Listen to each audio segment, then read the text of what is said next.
She pressed the telegram against her chest and stood completely still. Not breathing, not blinking, just holding a piece of paper that had destroyed everything in 11 words. Her hands were shaking so badly the paper rattled. Her lips parted, closed, parted again. Nothing came out. 6 days on trains. 2,000 miles. Every door behind her already shut. She had sold her mother's brooch to buy this ticket. And he had known for 3 days she was coming, and he had let her walk onto that empty platform anyway. Then something shifted behind her eyes. She folded the telegram once, put it in her pocket, and walked straight toward the door. If this kind of story moves you, subscribe to our channel, stay with us until the very last word, and drop a comment telling us what city you're watching from. I want to see how far this story travels. The telegram sat on the station clerk's desk for 3 days. It had arrived on a Tuesday morning when old Pete Granger was nursing a sore tooth and couldn't be bothered to sort the afternoon deliveries. He'd stacked it beneath a pile of livestock receipts and a letter from the county surveyor, fully intending to get to it before the week was out. By Friday, when the eastbound train pulled into Dust Creek, and a young woman in a blue wool coat stepped onto the platform with nothing but a worn leather suitcase and a look of quiet determination, the telegram was still there, buried and unread. Nobody told Eliza Hartwell that the man she'd come to marry had already changed his mind. She stood on the platform and let the cold air hit her full in the face. She'd been on trains for 6 days straight from Richmond to Cincinnati. Cincinnati to St. Louis to Cheyenne, and finally down the spur line into Dust Creek. She smelled like coal smoke and unwashed wool. Her back ached from sleeping upright in coach. The heel of her left boot had a crack running halfway up the side that let in the cold whenever she stood still too long. But she held herself straight. She looked up and down the platform, the way a woman does when she's searching for a face she's never seen before, methodically, without panic, starting at one end and working to the other. A few ranch hands unloading feed bags. 2 women in heavy coats exchanging gossip near the station door. An old man asleep on a bench with his hat over his face. No tall rancher, no sign with her name, no Caleb Whitmore. "Excuse me," she said to the nearest ranch hand, a boy of maybe 17 with straw-colored hair and red ears. "I'm looking for Caleb Whitmore. Do you know him?" The boy blinked. "Yes, ma'am. Everybody knows Mr. Whitmore." "Was he supposed to meet someone here today?" The boy's expression shifted, something between discomfort and pity that Eliza recognized immediately and despised. I don't rightly know, ma'am." "Thank you," she said, and walked toward the station house before he could say anything else.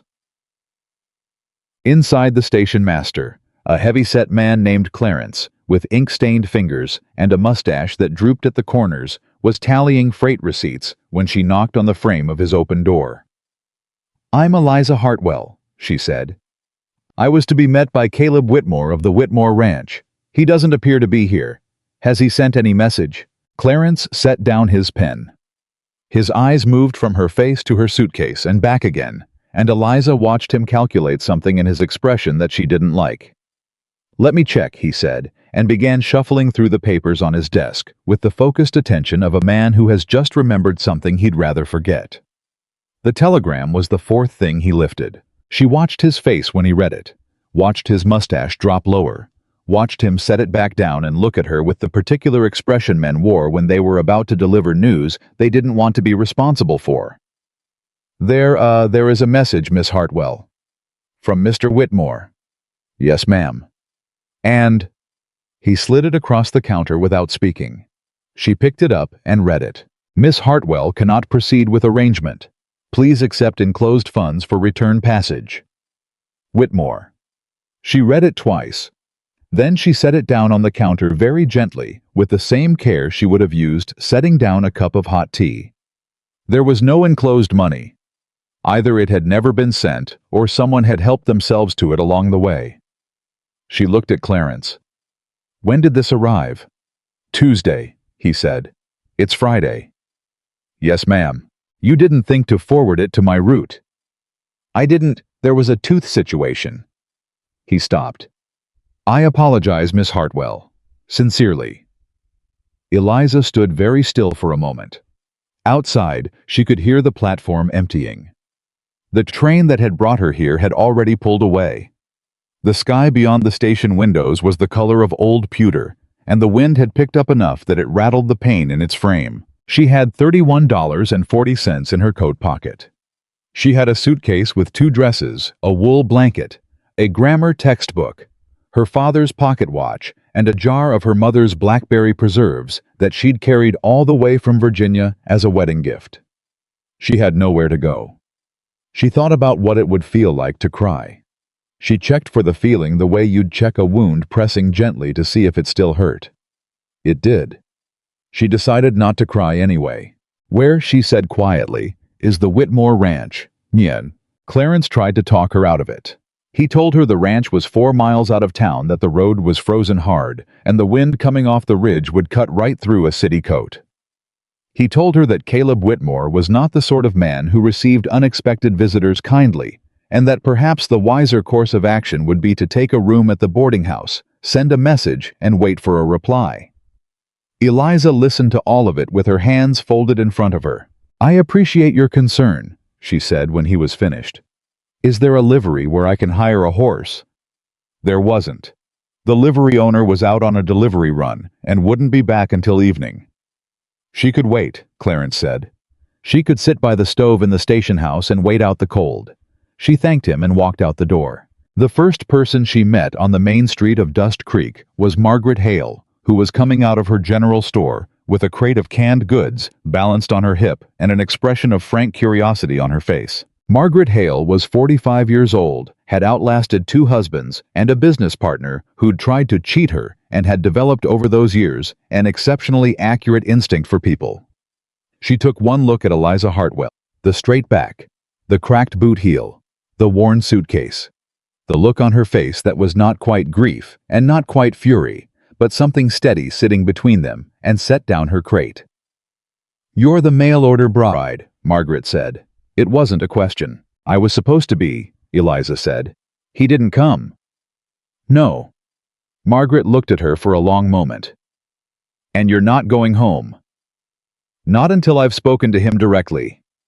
A slow smile crossed Margaret's face. "Well," she said, "come inside and have some coffee before you walk 4 miles into a Wyoming wind. You can tell me the whole story, and I'll tell you everything you need to know about Caleb Whitmore before you knock on his door." Margaret poured the coffee strong and didn't waste time on pleasantries. "Caleb Whitmore is 38 years old," she said, settling into the chair across from Eliza at the back table.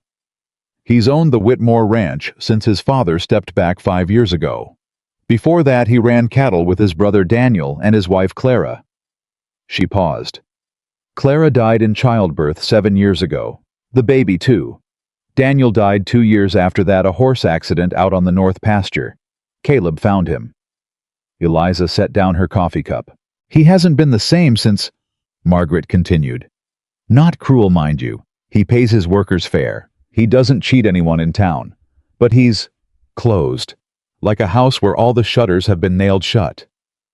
She looked at Eliza steadily. "His mother arranged the bride correspondence without fully telling him how serious it had gotten. When he found out someone had actually accepted that a real woman was actually on her way, he panicked. He sent a telegram. 3 days too late." "Yes." Margaret refilled both their cups. "I'm not making excuses for him. What happened to you today was wrong, and he'll know it was wrong when it's explained to him clearly. But I want you to understand what you're walking into, because if you go out there angry and he goes cold, you'll both lose." Eliza looked at her. "What would you advise?" "Don't go angry," Margaret said. "Go honest. There's a difference." She walked the 4 miles. The wind was exactly as bad as Clarence had predicted, but Eliza had grown up in a Virginia farmhouse where the windows rattled in their frames every January, and firewood was rationed, and nobody complained about it, because complaining didn't make wood appear. She put her chin down and walked into the wind and counted her steps the way her father had taught her to count them on long walks, not total, just the next 100. 100 at a time. She was on her 4th 100 when she saw the ranch. It was larger than she'd expected. The main house was built of dark timber, 2 stories with a long porch running across the front. Beyond it, 3 large outbuildings and a barn. Fencing that had once been well maintained, but now showed the slow neglect of years, not collapsed, but leaning patched in places with mismatched wood that told the story of repair, done by someone without much heart for it. She walked up the front path and knocked on the door. Nothing. She knocked again harder. The door opened. Caleb Whitmore was not what she'd expected, though she couldn't have said exactly what she had expected. His photograph, a formal one taken in Cheyenne, which his mother had included in the correspondence, had shown a man with square shoulders and a serious face. In person, he was larger than the photograph suggested, and the serious face had something else in it that the photograph hadn't captured, a wariness that went all the way down, like a man who'd been hit enough times that he kept his whole body braced even when nothing was coming. He looked at her and went completely still. "Mr. Whitmore," she said. "My name is Eliza Hartwell. I believe you know who I am." The silence lasted long enough that she heard the wind shift direction around the corner of the house. "I sent a telegram," he said. "It arrived on Tuesday," she said. "I arrived today." The timing, as you can see, was not ideal. Something moved across his face, not guilt exactly, but something adjacent to it. He looked past her at the empty road, as if confirming there was no one with her, no wagon, no horse. "You walked from town," he said. "I did." "In this weather?" There was no livery horse available. He stared at her. She stared back. "I don't want a wife," he said flatly. "I'm aware of that," she said. "You made it quite clear, if somewhat late. I didn't come here to demand marriage, Mr. Whitmore. I came because if you wanted to refuse me, I thought you ought to do it to my face, rather than through a clerk who buried your message under livestock receipts for 3 days. His jaw tightened. "That's not—" "Furthermore," she said, because she had walked 4 miles, and she was going to finish, "I have $31 no return ticket and nowhere to stay tonight. I'm not asking you to marry me. I'm asking you to be decent." Another silence. Caleb Whitmore opened the door wider. "Come inside," he said, "before you freeze." The inside of the house told the same story as the outside fencing once cared for, now existing on the bare minimum of attention. The front room had good bones, solid furniture, a stone fireplace, wide plank floors. But there were dust traces along the mantel, a pile of unsorted papers on the table by the window, a broken chair stacked in the corner that nobody had gotten around to fixing. Eliza did not comment on any of it. She sat in the chair he indicated, set her suitcase beside her feet, and accepted the cup of water he brought from the kitchen without offering coffee. She drank it and waited. Caleb sat down across from her and looked at her with those wary, exhausted eyes. "I'll pay for your passage home," he said. "I appreciate that. Tonight you can stay in the house. There's a spare room." "Thank you. In the morning I'll arrange the ticket." Eliza looked at him steadily. "And if I told you I don't want to go back to Richmond?" "Then you can go somewhere else," he said. "But not here. Because you don't want a wife. Because I don't need anyone." He said it like it was the simple fact, the way you'd say the fence runs north or the well's out back. Not cruel, not performative, just something he'd said to himself enough times that it had become true in his mind. Eliza considered him for a moment. "Mr. Whitmore," she said finally, "what happened to your ranch accounts?" His eyes sharpened immediately. "What?" "I noticed 3 things when I walked up your path. Your north fence is 4 inches lower than your south fence, which means it's sinking on a foundation problem that's been going on for at least 2 years. Your barn door has been rehung recently, but with the wrong hardware, which means someone repaired it quickly rather than correctly. And the firewood on your porch is stacked green side out, which means whoever stacked it doesn't know much about seasoning wood or doesn't care." She kept her voice even matter-of-fact. "Those are management problems, not money problems. But management problems become money problems. How long has this ranch been running without real oversight?" Caleb stared at her. "I taught school for 4 years," she said. "Before that I helped run my father's shipping business. I can read a ledger, Mr. Whitmore. I can see when something isn't adding up."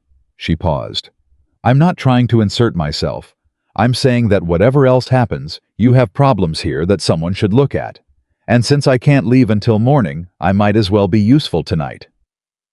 The silence that followed was different from the earlier ones.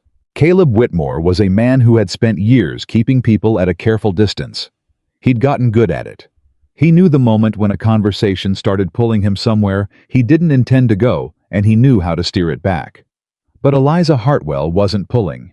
She was just sitting there looking at him with clear, direct eyes, telling him his firewood was stacked wrong. "The accounts are on the table," he said slowly.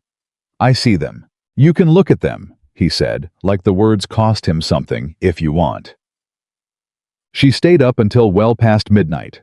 Caleb went to bed at 10, or at least he went upstairs. He didn't sleep. He lay in the dark listening to the sound of pages turning in the room below and occasionally the scratch of a pen. At one point, he heard her get up and walk to the window, then back to the table. Once she went to the kitchen and he heard the sound of the water pump. Then back to the papers. He didn't know what to make of her. He'd been expecting someone soft. Someone who would wilt under the reality of a Wyoming winter, and a man who clearly didn't want her there. He'd prepared himself for tears or accusations or pleading. She hadn't done any of those things. She'd asked about his ranch accounts. He lay in the dark and thought about Clara the way he always did when he couldn't sleep. Clara, who had been warm and gentle and had laughed at almost everything. Clara, who had loved this house and wanted to fill it with children and had died trying to give him the first one. He thought about Daniel, who'd been the kind of man who whistled while he worked and never met a stranger, and who'd been gone now for 5 years, but whose voice Caleb still heard sometimes just at the edge of things. He'd built walls around that grief so high and so thick that he'd stopped being able to see over them. After a while, he'd stopped trying. The walls were the point. The walls kept everything out. But Eliza Hartwell had walked 4 miles through a Wyoming wind and knocked on his door and asked about his fence posts. He didn't know what to do with that. In the morning, she was already at the table when he came downstairs, looking as composed as she had the afternoon before, with a neat stack of papers beside her and 3 pages of her own handwriting laid out in a row. "Good morning," she said. "Morning," he said, and went to start the stove. "I found a discrepancy," she said. He stopped with his hand on the stove door. "Your supply account," she said. "You've been paying a Harlan Brothers invoice for feed deliveries every month for the past 14 months. But looking at your ranch numbers, you don't have enough livestock to require that volume of feed. Either the Harlan Brothers have been overcharging you, or someone is submitting invoices for deliveries that aren't happening." He turned around slowly. "How much?" he said. "Approximately $240 over 14 months, she said. "Possibly more. I'd need to see the original delivery receipts to confirm." $240 was not a catastrophic sum for a ranch the size of the Whitmore operation, but it was not nothing. More than that, it meant someone had been stealing from him. Quietly, steadily, a little at a time for over a year. "Who handles the supply orders?" Eliza asked. "My foreman, Webb Larson." He said it slowly, testing the words. "He's been with me for 9 years." "That doesn't mean—" "I know," Caleb said. "I know what it doesn't mean." He pulled out the chair across from her and sat down. He looked at the papers she'd laid out. Her handwriting was precise and clear. The columns aligned perfectly, the discrepancies circled in pencil. She'd done in one night what he hadn't managed to notice in 14 months. "What would you do," he said, "if this were your business?" She folded her hands on the table.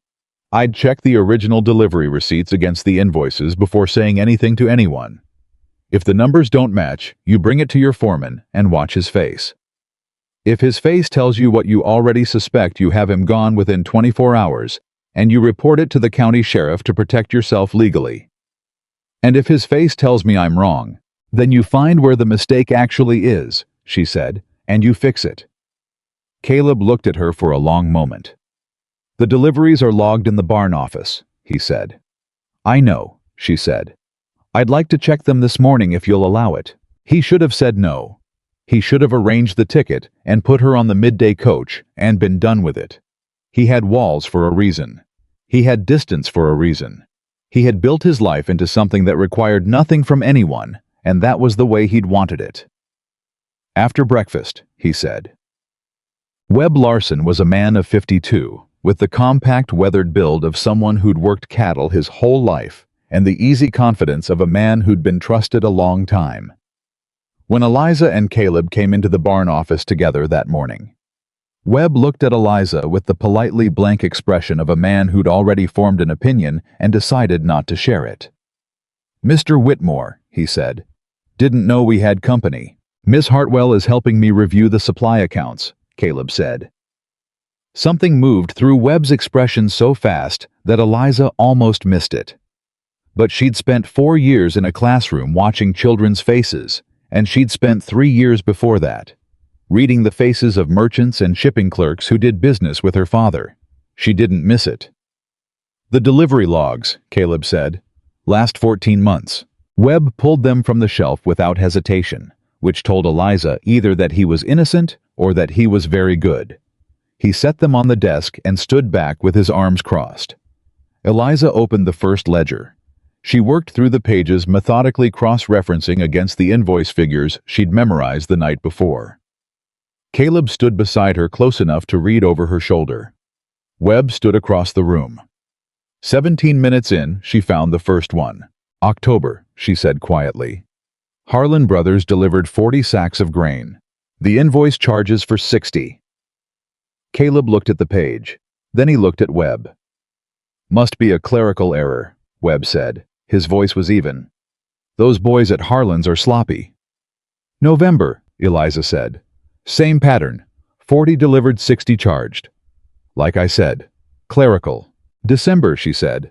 "March, May, July." She looked up. "It's not a clerical error, Mr. Larson. The amount is consistent across 7 separate months. Consistent errors point to a consistent cause." The room was very quiet. Webb Larson looked at Caleb. Caleb looked at Webb. And something passed between them that was about 9 years and trust given freely, and the particular grief of discovering that trust had been abused. "Webb," Caleb said. His voice was very quiet. "Don't lie to me." Webb's expression didn't break all at once. It went slowly like ice in spring, cracking at the edges first. He looked at the floor. He looked at the wall. He looked at Eliza like he wanted to blame her for all of it. "It started small," he said finally. "Get off my land," Caleb said. "Caleb. Today." His voice didn't rise, didn't shake. It got quieter, which was worse. "Take your gear and go. I'll be speaking to Sheriff Denton this afternoon." Webb Larson left the barn without another word. Caleb stood in the empty office for a long time after the door closed. Eliza stayed quiet. She'd learned from her years in the classroom and from reading people her whole life that there was a particular kind of silence a person needed after a blow, and the worst thing you could do was fill it.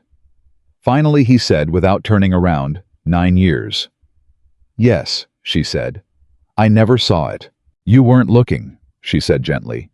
"You were surviving." He turned around. His face had that braced look again, the one she'd noticed at the door the day before, like he was waiting for another hit. But his eyes were different than they'd been yesterday. Something in them had shifted the smallest, barely visible crack in the shutter. "Why are you still here?" he said. "It wasn't hostile, it was genuine." "Because I haven't done anything wrong," she said simply, "and I refuse to act like I have." That evening, Samuel Whitmore came to supper. Caleb's father was 67, slow on his feet from an old hip injury, with white hair and the same square jaw as his son, and eyes that missed nothing. He'd been told there was a young woman at the ranch, and he'd told Caleb's housekeeper he'd be by for supper, and he arrived at 6 o'clock sharp with a jar of pickled vegetables under one arm, and the expression of a man who was trying very hard to look like he wasn't doing exactly what he was doing. Eliza was setting the table when he came in. The housekeeper, a quiet older woman named Ruth, had let her help because Ruth was practical about work and not sentimental about it, and Samuel stopped in the doorway and looked at her for a long moment. "You must be Miss Hartwell," he said. "I am," she said. "You must be Samuel Whitmore. You have the same jaw as your son." Samuel laughed. It was a full surprised laugh, and Eliza heard Caleb go still in the kitchen. "Nobody's ever told him that," Samuel said, coming inside. "He hates his jaw, thinks it makes him look stubborn." "It does," Eliza said pleasantly. "So does yours." Samuel laughed again and sat down at the table with the ease of a man who had decided in the space of 30 seconds that he liked someone very much. Supper was not comfortable. It was not supposed to be comfortable. Caleb sat at the head of the table and was polite in the careful way of a man walking a path he wasn't sure about. Samuel told stories about the ranch in its earlier days, the good years before everything went wrong, and Eliza asked questions and listened the way she'd learned to listen completely, without planning her next words while someone else was still speaking. Near the end of the meal, Samuel set down his fork and looked at his son. "She found the Harlan brothers' problem," Samuel said. It wasn't a question. The word had traveled fast in the way small-town words do. "She did," Caleb said. "In one night." "Yes." Samuel looked at Eliza. "Your father was in business. Shipping," she said. "Out of Richmond. I kept his books for 3 years before he passed. And then you decided to come west. And then I ran out of reasons to stay east," she said, which was more honest than she'd intended to be, and she saw both men register it. Samuel looked at Caleb for a long moment, the look of a father who wants to say something but knows his son well enough not to say it. Then he pushed back from the table and stood up. "Thank you for supper," he said to Ruth and Eliza both. "Miss Hartwell." He extended his hand. "I hope you'll stay in Dust Creek a while. Town could use more people who stack things straight." Eliza shook his hand. "Firewood isn't that complicated," she said. "No," Samuel said, and glanced at his son one more time. "Most things aren't when you stop being afraid of them." He left before Caleb could respond to that. That night, Caleb found Eliza on the porch. She was standing with her arms folded against the cold, looking out at the dark. The wind had died down, and the sky was clear and enormous in the way Wyoming sky always was, the kind of sky that made you feel small and free at the same time. "You should be inside," he said. "I know," she said. She didn't move. He stood beside her, not close, just there. "I've decided," he said finally, "that you can stay through the end of the month. Help finish reviewing the accounts. I'll pay you a fair wage." She looked at him sideways. "As your bookkeeper?" "As someone who's helping straighten out a problem." "That's a very careful way of putting it." "I'm a careful man." She looked back at the sky. "I noticed." A minute passed. 2. "I'm sorry," he said quietly. "About the telegram. About the station. About all of it. You didn't deserve to be left waiting like that." It was the last thing she'd expected him to say, and something in her chest wound tight since she'd read that telegram on the counter loosened a fraction. "No," she said. "I didn't." "But I wasn't wrong," he said. "About not wanting this. About not being ready." "I know," she said. "I'm not asking you to be ready. I'm asking you to be honest." "I can do that," he said. She looked at him then fully, the way she hadn't let herself look since she'd arrived. He was looking back at her with that same wary, exhausted steadiness, but underneath it, just barely visible, was something else. Something that was still there despite everything. Something he'd been carrying under all those layers of loss and silence and careful distance. She didn't name it. It was too early for names. "Good night, Mr. Whitmore," she said. "Good night, Miss Hartwell," he said. She went inside. He stood on the porch for a long time after, alone in the dark beneath that enormous Wyoming sky, with the feeling strange and unsettling, and not entirely unwelcome, that something in the house behind him was different than it had been yesterday. That something had shifted. And that this time, unlike every other time in the past 7 years, he hadn't been able to stop it. The next morning, Eliza found the second problem before breakfast. She hadn't been looking for it. She'd been going through the ranch's water rights documentation, a task Caleb had mentioned offhandedly the night before.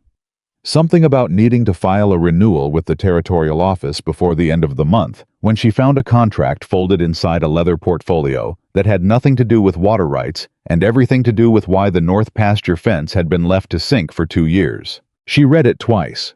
Then she set it down on the table and went to find Caleb. He was in the yard talking to one of the ranch hands about replacing Webb Larson's duties on a temporary basis. He saw her face when she came out the door and stopped mid-sentence. "What is it?" he said. "Come inside," she said. She waited until the ranch hand had moved off before she spoke. She laid the contract on the table between them and stood back. "That," she said, "is a grazing lease agreement, signed by Webb Larson on behalf of the Whitmore Ranch 18 months ago. It grants Victor Blackwood's cattle operation access to your north pasture from April through October for a fee of $40 per season." Caleb stared at the paper. "Webb never told me about this," he said. "No," she said. "He didn't have the authority to sign this." "No," she said again. "He didn't." Caleb picked up the contract. He read it slowly, and she watched the line of his jaw tighten with each paragraph. When he got to the signature at the bottom, Webb Larson for and on behalf of C. Whitmore owner.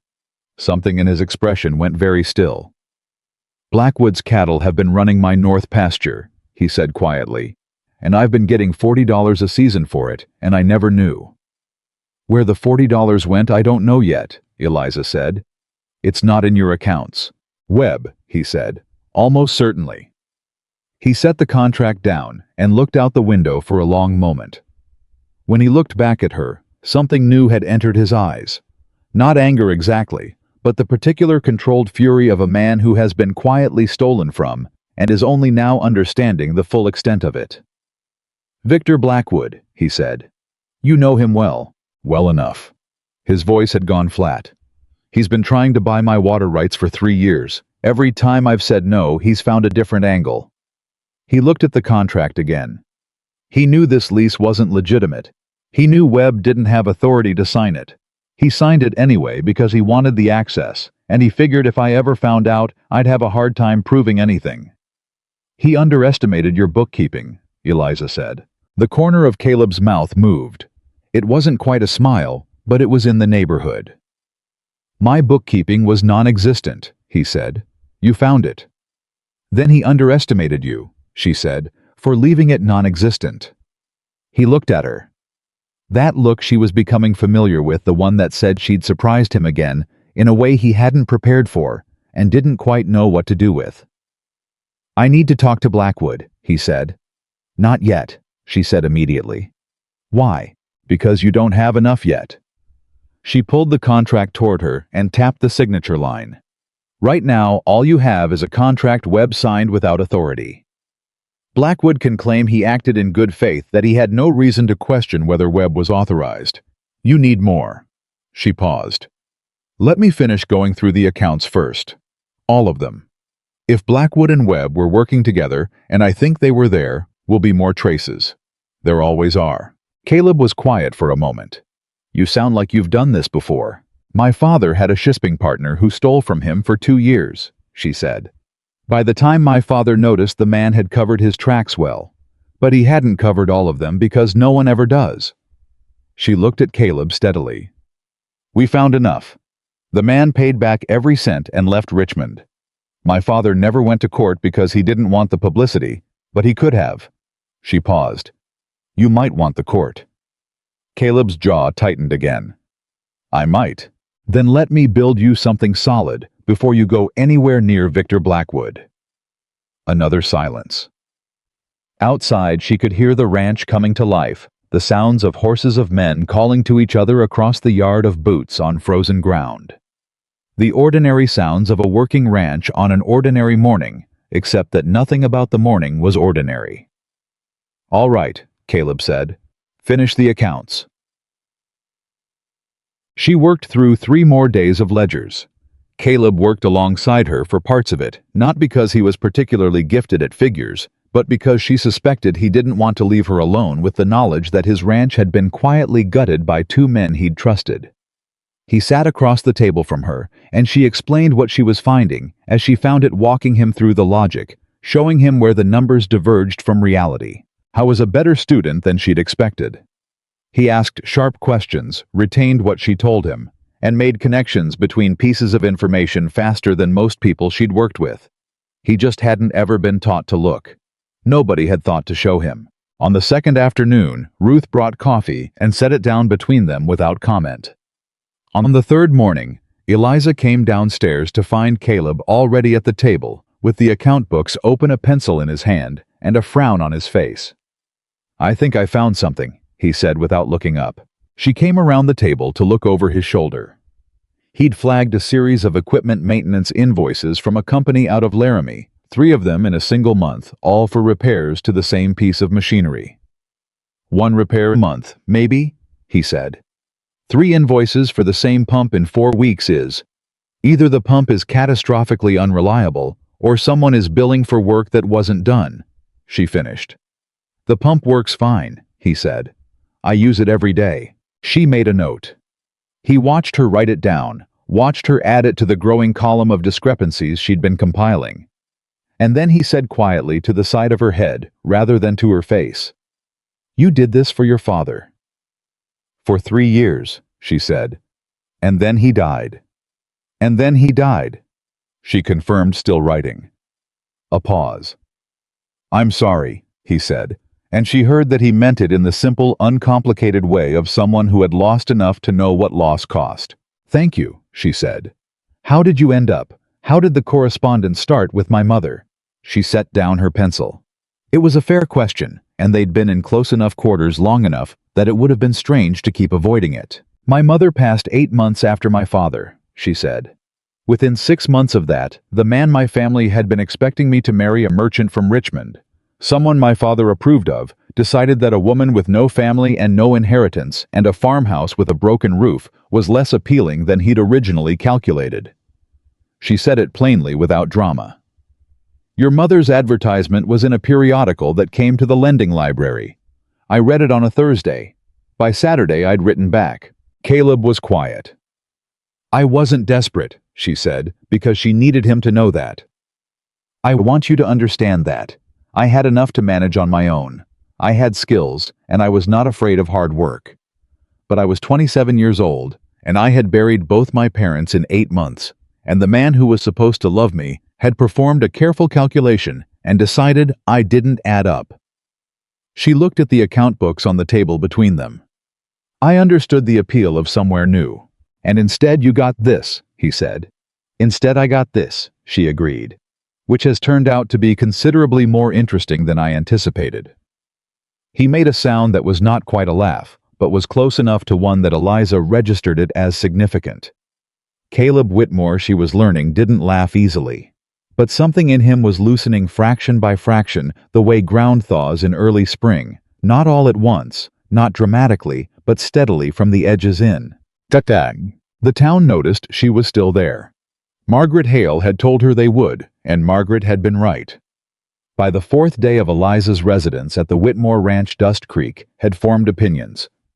She could feel them when Caleb drove her into town to check the postal records at the station. The way conversations paused as they walked past. The way eyes tracked them across the street. She heard one woman say to another, loudly enough to be heard, "That's the one, the mail-order bride he didn't want, still there." She kept walking. At the general store, Margaret pulled her aside while Caleb was at the counter ordering supplies. "How are you holding up?" Margaret said, low and direct. "Fine," Eliza said. "People are talking. People always talk.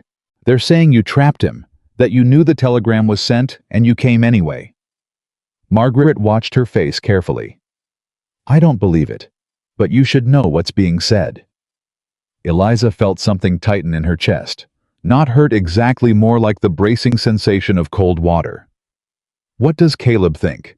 About what people are saying? About any of it? Margaret glanced toward the counter where Caleb stood with his back to them, broad shoulders set, talking to the supply clerk. "I think," she said slowly, "that Caleb Whitmore is doing something he hasn't done in a very long time, which is paying attention to someone other than himself. And I think it scares him considerably more than it scares you." Eliza looked at the floor for a moment. "Margaret," she said, "I need you to know something. I'm not staying because I'm hoping he'll change his mind. I'm staying because I found something wrong in his accounts, and I intend to finish fixing it. Whatever happens after that." She stopped. "After that," Margaret prompted. After that. Eliza said, I'll figure out what comes next. Margaret studied her for a long moment. You know what your problem is, she said finally. I'm sure you're going to tell me. You're so busy convincing everyone you don't need anything that you've forgotten how to admit when you want something. She said it without cruelty, just the flat honesty of a woman who'd learned to say things plain. There's no shame in wanting a home, Eliza. There's no weakness in it. Eliza didn't answer because Caleb had finished at the counter and was turning toward them, and she'd have to think about what Margaret had said later in the quiet of the spare room above the barn where she'd been sleeping. And even then, she wasn't sure she'd be ready to answer it honestly. That afternoon, Victor Blackwood came to the ranch. She was in the barn office reviewing the maintenance invoices when she heard the sound of a horse in the yard. And then Caleb's voice, a different version of it than she'd heard before, harder and more deliberate, and another voice she didn't know, smooth and assured, and carrying the practiced warmth of a man who used charm the way a carpenter uses a level carefully and with professional intent. She stayed where she was. She listened. Caleb, the smooth voice was saying, I heard you had a change in staff. Wanted to come by, make sure everything was running smoothly. Everything's running fine, Victor. Good, good. And I heard there was a woman, from back east. You heard a lot, Caleb said. A brief pause. Small town, Blackwood said pleasantly. Hard to keep secrets. Another pause longer. You know, there are some details of that grazing arrangement we had the one Webb set up that I've been meaning to clarify with you directly, since it seems Webb's no longer in your employ. He's not. I thought we might come to a new agreement, Blackwood said. On the north pasture access. Something more formal. Between us directly. There won't be a new agreement, Caleb said. Now, Caleb, that seems... There won't be a new agreement, Caleb said again, and the second time it landed differently than the first, quieter, more absolute, the way a door doesn't just close but locks. A silence stretched out in the yard. I see, Blackwood said. His pleasant voice had taken on a new quality, something underneath the warmth that was harder and less friendly. I hope you're not making decisions based on information from someone who doesn't fully understand the situation out here. Someone new to the territory, say. Eliza heard Caleb's boots shift on the frozen ground. The only information I'm working from, Caleb said, is my own account books. I suggest you write out Victor. The sound of hooves receding. Then Caleb came into the barn office doorway and looked at her. She was sitting at the desk with the maintenance invoices in front of her, and she looked back at him with the composed expression she'd been practicing since she was 12 years old, and first learned that the face you showed the world was a choice you made deliberately. You heard that, he said.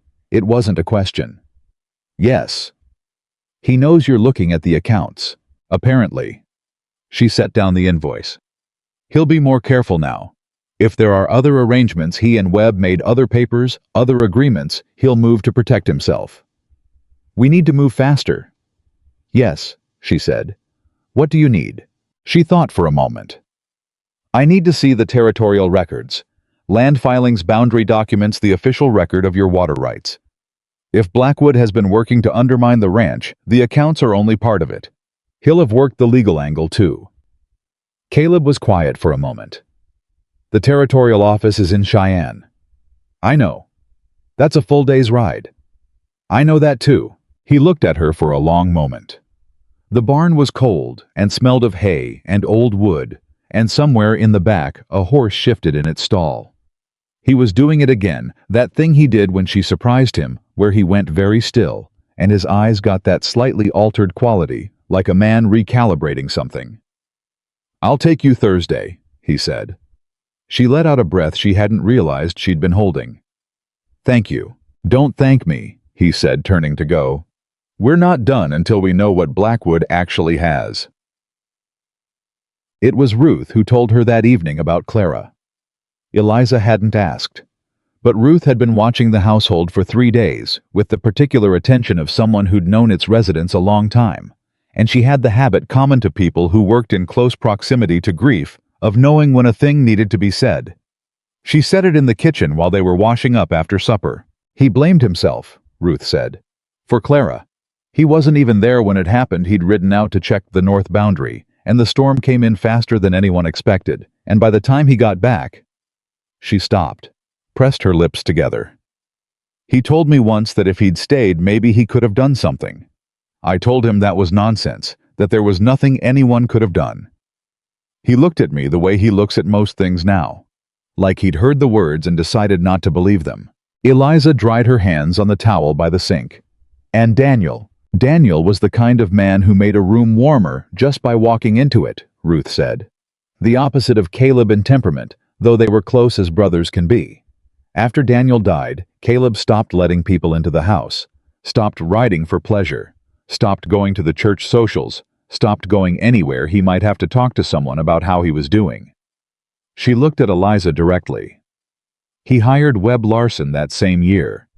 Trusted him completely because trusting one person fully without thinking about it was easier than having to trust anyone else. And Webb used it, Eliza said quietly. People like Webb always do, Ruth said. Eliza put the last dish in the rack and looked out the dark kitchen window. Ruth, she said, am I making things harder? My being here. Ruth was quiet for a moment. Do you want an honest answer? Always. You're making things harder, Ruth said, and you're making them better, both at the same time. That's usually what it looks like when something's actually changing. Thursday came cold and clear. Caleb drove the wagon himself, which Eliza noted he could have sent a ranch hand. He didn't explain it. She didn't ask. They rode the first hour mostly in silence, which was comfortable in the way that silence between people who've been working closely together can become a silence that doesn't require filling. Somewhere past the first hour, he said, "Tell me about the school, where you taught." She glanced at him. "Why?" "Because we have 6 more hours of road," he said, "and I'm tired of listening to myself think." She almost smiled. "A one-room school," she said. 32 students ranging from 5 years old to 14. Every grade at once, the same room, 3 hours of classes in the morning and 2 in the afternoon, because the older boys were needed on farms by midday. "Hard," he said. "Wonderful," she corrected. "Chaotic and loud and wonderful. Every single day, someone learned something they didn't know the day before. That doesn't happen in many other kinds of work." He was quiet for a moment. "You're good with people," he said. "So are you," she said, "when you decide to be." He looked at her sideways. "What does that mean?"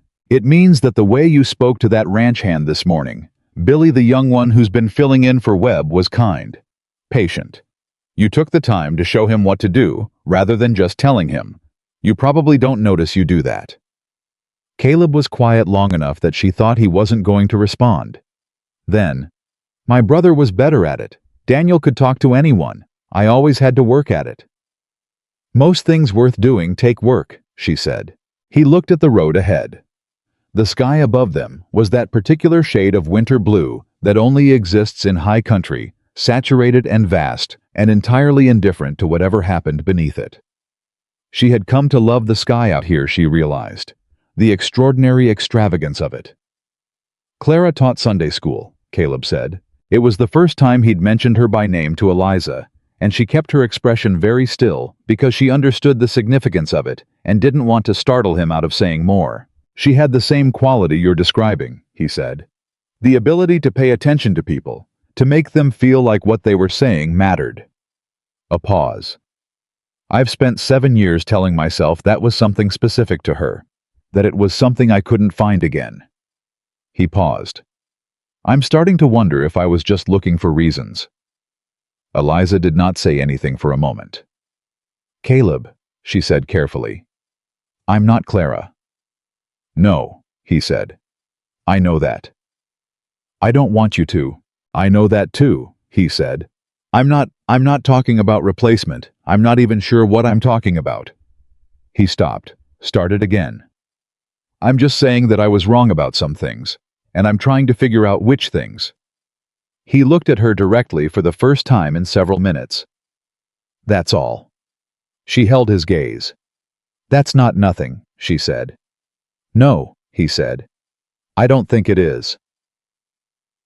The territorial records took 4 hours. The clerk in Cheyenne was helpful once Eliza explained what she was looking for, and what they found in the land filing records was worse than either of them had expected. Not just the unsigned grazing lease. Not just the fee discrepancies. There was a boundary dispute filing recent dated only 6 weeks ago, in which Victor Blackwood had formally challenged the eastern edge of the Whitmore Ranch's recorded land claim, arguing that the original survey from 1871 had contained an error that placed 200 acres of Whitmore land inside what Blackwood claimed was his own territory. Eliza read the filing 3 times. Then she read the original 1871 survey record. Then she sat back in her chair and looked at the ceiling for a moment. "He's been planning this for a long time," she said. Caleb had gone very still beside her. "How long?" The original survey record has 2 signatures, the surveyor and a witness. The witness is a man named E. Morrow. She looked at him. "Does that name mean anything to you?" The expression on Caleb's face changed completely. "Ed Morrow," he said slowly. "He was Victor Blackwood's father-in-law." The room seemed to contract around them. "Then the witness on your original boundary survey," Eliza said quietly, "was a man directly connected to the family that is now challenging that survey." She set the paper down. "Caleb, this didn't start 6 weeks ago. This was built in at the beginning. Someone Blackwood's family corrupted the original survey, and they've been waiting for the right moment to use it." Caleb was on his feet. He stood there for a moment with his hands at his sides, and she could see him working through it, the full scope of it, the patience of it, the deliberate, slow-grinding theft of a man's land and his trust and his future laid out across years. "He's going to take my land," Caleb said. "He's going to try," Eliza said. She stood up. "But he didn't plan for you to have someone going through your records. He built this assuming you'd never look closely. That was his mistake. What can we do?"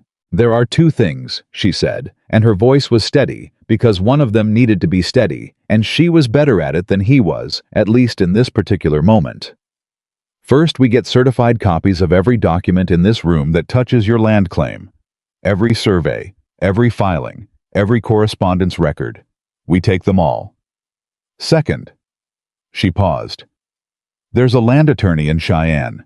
Margaret mentioned his name to me earlier this week. She said he's the best in the territory at disputed claims. You talked to Margaret about this."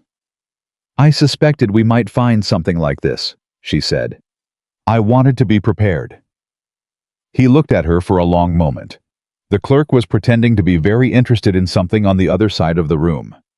Outside, the sounds of Cheyenne traffic horses, wagon wheels' voices came through the window in ordinary, indifferent waves. "When did you start?" He stopped. "When did you start thinking about my ranch like it was something to protect?" She held his gaze. "The moment I walked 4 miles in the cold to knock on your door," she said. "I didn't come all the way from Virginia to do things halfway." Something in his face broke open. Then, not dramatically, not the way it happens in stories, but quietly the way a room feels different when someone finally opens the window after a long winter. Something behind his eyes shifted and settled, and he looked at her with the full, unguarded attention of a man who had stopped, at least for that moment, protecting himself. "We'll see the attorney tomorrow," he said. "Yes," she said. "And then we go home," he said. He said it simply, plainly. "We go home. Not we go back. Not I'll take you to the ranch. Home." She heard it. She chose not to mention it. But she filed it away in the careful, honest part of herself, the part that Margaret had seen and named alongside everything else she was beginning to understand about the lonely cowboy who swore he'd never need anyone.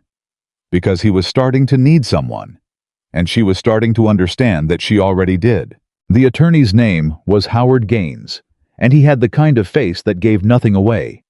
Flat gray eyes behind wire-rimmed glasses, a careful mouth, hands that moved slowly and deliberately across documents, the way a surgeon's hands move across a patient.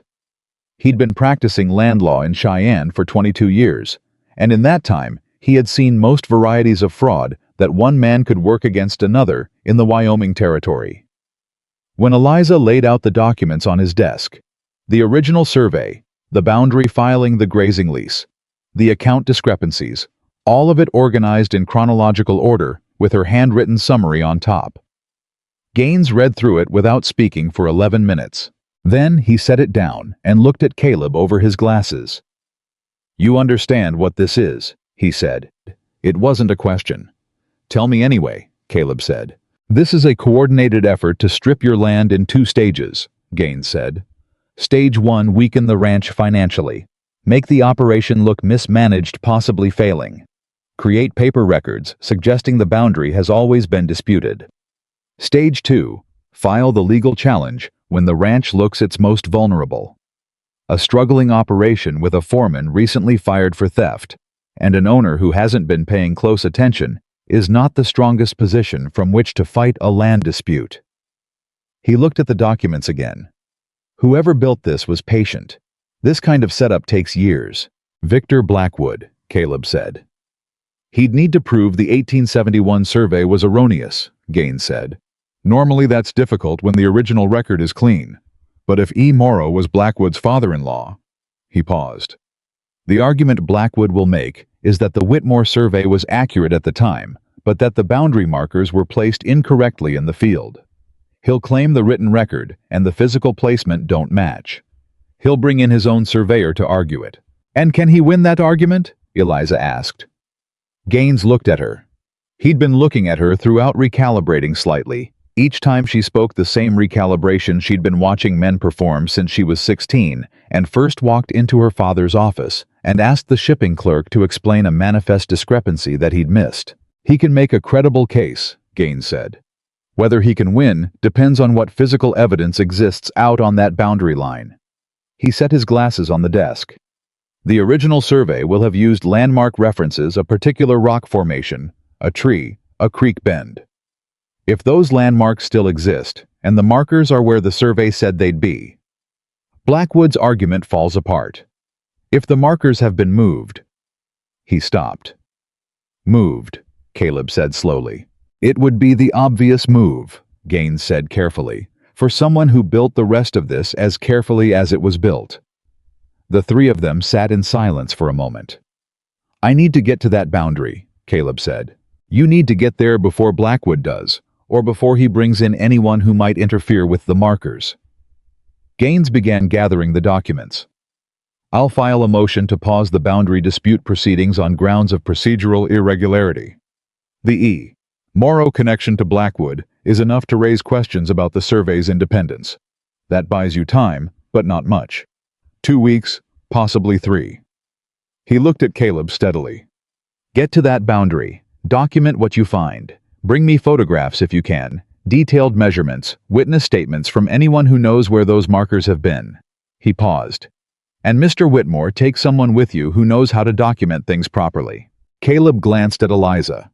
Eliza looked at her hands for a moment, then at Gaines. "What do we do if the markers have been moved?"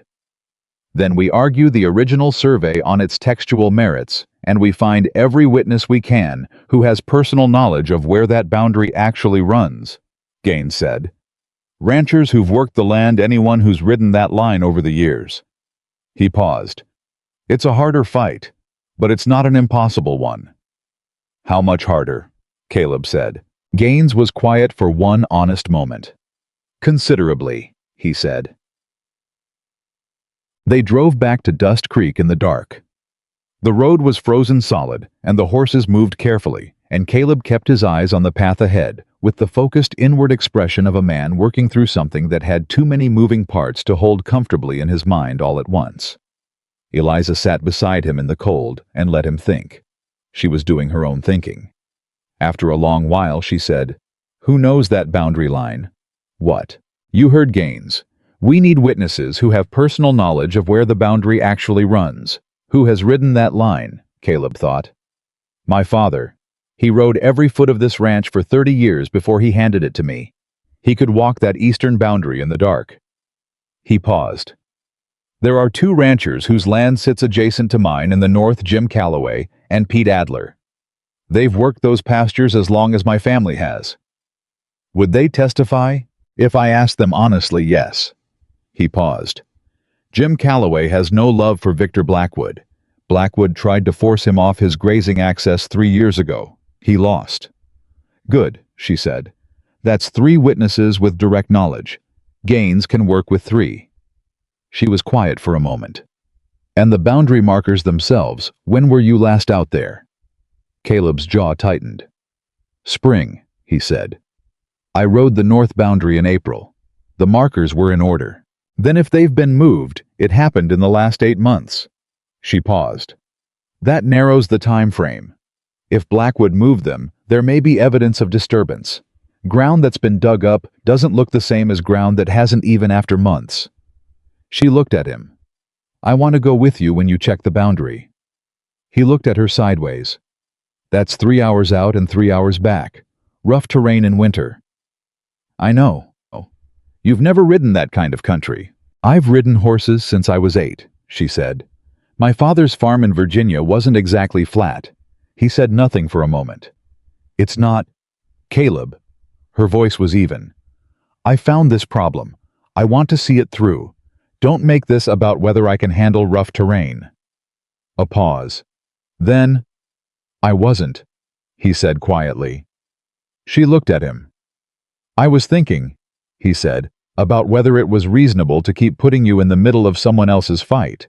It stopped being someone else's fight, she said, around the time I spent 3 nights on your accounts and Blackwood came to your barn to ask me to go away. She held his gaze. When do we leave? He looked back at the road. Day after tomorrow, he said. We'll need gear and supplies, and I want to speak to my father first. Then wake me early, she said. I want to be back before dark. Samuel Whitmore listened to the whole story without interrupting, which was the kind of discipline Eliza was learning ran in the family. The Whitmore men's tendency to absorb things fully before responding. He sat at Caleb's kitchen table, with his hands flat on the wood, and heard about the survey about E. Morrow, about Gaines's assessment, and the boundary markers. And when Caleb finished, Samuel was quiet for a full 30 seconds. Then he said, Ed Morrow signed that survey. Yes, Caleb said. Ed Morrow, who sold his grazing land to Blackwood's father in 1873, Samuel said, who at the time of the survey in 1871 had already been in business discussions with the Blackwood family. He said it with the flat, considered anger of a man who has been played and is only now seeing the full shape of the game. Your grandfather trusted that survey absolutely. He never questioned it. Nobody questioned it, Caleb said. There was no reason to. There was a reason, Samuel said. We just didn't know it. He was quiet again. Then he looked at Eliza across the table with something that wasn't just gratitude. It was the particular respect of someone who has learned to give it carefully and doesn't waste it. You found this. The records were there, she said. Someone just needed to look. I looked at those accounts for 30 years, he said. I never saw any of it. You weren't looking for fraud, she said gently. You were looking at a ranch you trusted. There's a difference. Samuel's expression was complicated guilt and relief, and the old grief of a man who'd handed his life's work to a son and watched it slowly bleed. He looked at Caleb. Your grandfather built that eastern pasture fence himself, he said. Hauled every post. I know exactly where the boundary runs because I helped him check it every spring for 15 years. He straightened in his chair. I'll testify, and I'll write down everything I remember, every landmark, every marker, every reference point from the original survey. You give it to your attorney. Thank you, Caleb said. Samuel looked at them both. At his son, who was sitting closer to Eliza than Samuel had ever seen him sit to anyone in 7 years, near enough that their shoulders were almost touching, near enough that the distance between them was a choice rather than a default. And at the young woman from Virginia, who had walked 4 miles in a Wyoming winter and hadn't left yet. You're going out to the boundary together, Samuel said. Day after tomorrow, Caleb said. Samuel nodded slowly. Take the chestnut mare for Miss Hartwell, he said. She's steadier on ice than the bay. He paused. And take the rifle. The morning they rode out to the eastern boundary, the sky was the color of iron.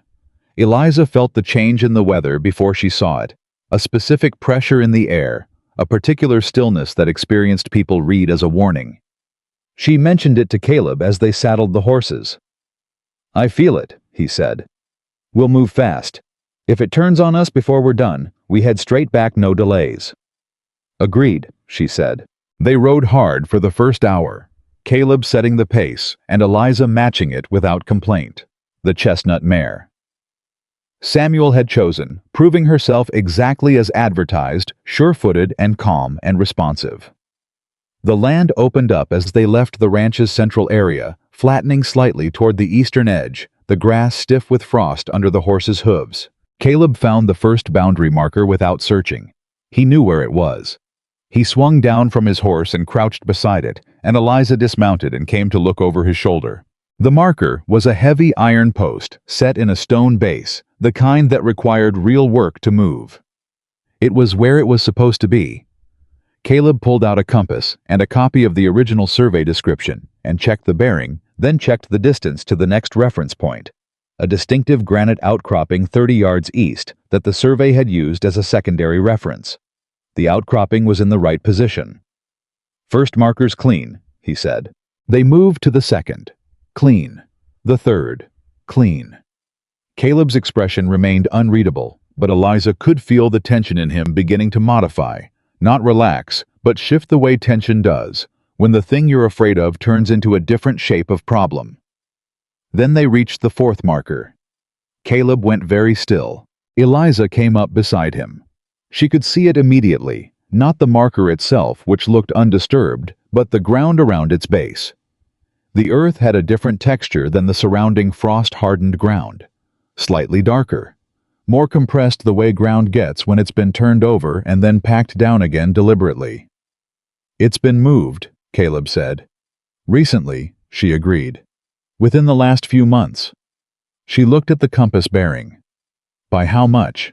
He worked it methodically, bearing distance reference to the survey description. 12 feet, he said. 12 feet southwest. 12 feet southwest meant 12 feet of the Whitmore boundary shifted in Blackwood's favor. Not much on its own. But the eastern boundary ran for nearly 3 miles.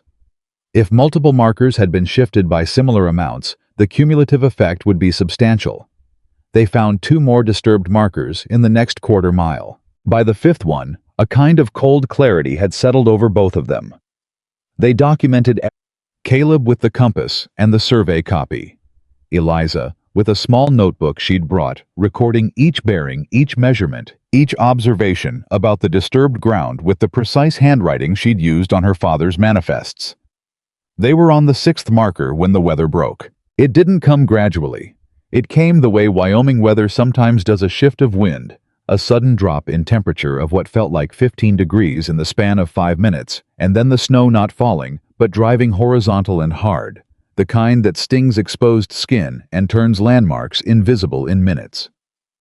Eliza, Caleb's voice was sharp. We need to go. One more, now. He was already at her side, his hand on her arm. I know where the remaining markers are. I have enough. We go now. She looked at the whitening air around them and made the decision a sensible person makes. When the land they're standing on stops being familiar. All right, she said. She'd taken 4 steps toward the horses when the chestnut mare spooked. Something in the storm. A sound, a scent. Some animal instinct trigger sent the mare sideways and then back, pulling her reins free from the branch where Caleb had tied her. She was 20 yards away in seconds, moving fast in the wrong direction. Caleb said something Eliza chose not to repeat. How was after the mare, immediately covering ground fast, and Eliza stayed where she was, because the sensible thing was to stay where she was and not make herself a second problem in a situation that already had one. She stood in this driving snow and held her own horse's reins and waited, and the cold worked its way through her coat with the patient, systematic efficiency of Wyoming winter doing what Wyoming winter does best. 3 minutes passed. 4. The snow was coming harder. Caleb, she called. No answer. The wind took her voice and did whatever it wanted with it. She counted her breaths. She reminded herself that Caleb Whitmore had been riding this land for 20 years, and that a spooked horse was not objectively a catastrophe. She reminded herself that she was not afraid of cold, and that she was standing still, and that still was better than lost. She said none of this out loud because there was no one to say it to. At 6 minutes, she heard hoofbeats. Caleb came back through the snow with the chestnut mare's reins in his hand and his hat gone. His hair plastered to his forehead, looking at her with an expression of sharp, unguarded relief that he didn't try to hide and apparently hadn't thought to. "You stayed put," he said. "Where would I go?" she said. He looked at her for 1 second. Just one. But it was the kind of second that had weight in it. The kind of second that changes the thing that comes after it. And then he said, "Mount up. Stay close to me. Don't fall behind regardless of what happens." "Caleb." "Stay close," he said again, and something in his voice was not about riding. She heard it. She mounted without another word. They rode for 20 minutes through the storm before Caleb pulled up at the line cabin on the northeast corner of the property, a small structure used by ranch hands during the summer grazing season, stocked with emergency supplies, because Caleb's grandfather had been a practical man who believed in preparing for exactly this kind of situation. Inside, there were wool blankets, a small iron stove, a tin of coffee, a box of hardtack firewood stacked against the wall. Caleb had a fire going in under 4 minutes. Eliza sat on the low bench with a blanket around her shoulders and held her hands toward the heat and didn't speak until she'd stopped shaking. Caleb stood with his back to the stove and watched her with that same unguarded look he'd had in the snow, still not bothering to arrange his face into anything other than what it was. "How long do you think it will last?" she said finally. "Hard to say. A few hours, maybe through tonight." He paused. "I'm sorry. I should have watched the sky more carefully." "You did watch it," she said. "We both did. We made a reasonable decision with the information we had." She looked at him directly. "Don't do that." "Do what?" "Take responsibility for weather," she said. "You do that. You take responsibility for things that aren't yours to carry." She held his gaze. "Clara wasn't yours to carry. Daniel wasn't yours to carry. A Wyoming storm isn't yours to carry." The words landed in the small room with a quiet weight that neither of them had fully prepared for. Caleb looked at the floor. She watched something move through his face. Not pain exactly, because the pain was always there. It was the furniture of the room he lived in, but something shifting like a load, being adjusted on a shoulder that had been bearing it at the wrong angle for too long. "Ruth told you," he said. "Yes." "I don't want—" "I'm not asking you to talk about it," she said. "I'm just telling you what I see, because you've been honest with me, and I intend to be honest with you." He looked up. The firelight was doing things to the room, softening it, and Caleb Whitmore looked for just this one unguarded moment, exactly the age he was, no more, no less. A man of 38 who had been carrying a weight too long and was very tired. "What do you see?" he said. She considered the question honestly. "A man who is good at almost everything except letting himself be seen," she said. "A man who built a cage called independence and then convinced himself it was freedom." She paused. "A man who, when a woman he didn't want showed up on his porch covered in snow, moved aside and let her in, despite everything." She paused again. "I don't think that was an accident." Caleb was quiet for a long time. The fire crackled. The storm moved against the walls of the cabin with the dull, constant pressure of something large and indifferent. Outside the world had gone entirely white. "When I saw you on that platform," he said slowly, "I thought, when my father told me what you'd done walking from town, I thought it was the most pig-headed thing I'd ever heard of." He stopped. "Then I saw you standing at my door, and I thought it was the bravest." Eliza looked at the fire. "I didn't handle it well," he said. "The telegram, the whole arrangement. I didn't. When my mother told me she'd been writing letters, I was angry. Not because I didn't understand why she did it, but because I'd told myself for so long that I was fine alone, that having someone try to fix it felt like an accusation." He paused. "That's not fair to you. None of it was fair to you." "No," she said simply. "It wasn't." "I know." They sat in the particular silence of two people who have said something true and are letting it settle. Then Caleb said, "When you went running for that mare, and I couldn't see you in the snow." "I didn't run," she said quietly. "I stayed put." "I know," he said. "But before I came back and I could see you, there were about 30 seconds where I couldn't." He stopped. "I don't know how to explain what those 30 seconds were like." She looked at him. "I think I can guess," she said. Something passed between them in the firelight, not words, not a decision, just a recognition. The kind that happens between two people when they both see the same thing at the same time, and neither of them has the language for it yet, but both of them know it's real. Caleb cleared his throat. "You should eat something," he said, reaching for the hardtack. "The coffee should be hot soon." She accepted the shift back to practical ground with the grace of someone who understood that some things needed time, that the feeling in the room wasn't going anywhere, and didn't need to be named tonight to be true. "Thank you," she said, "for finding the mare." "Thank you," he said, "for staying put." They sat across from each other in the small warm space, with the storm raging outside, eating hardtack and waiting for coffee.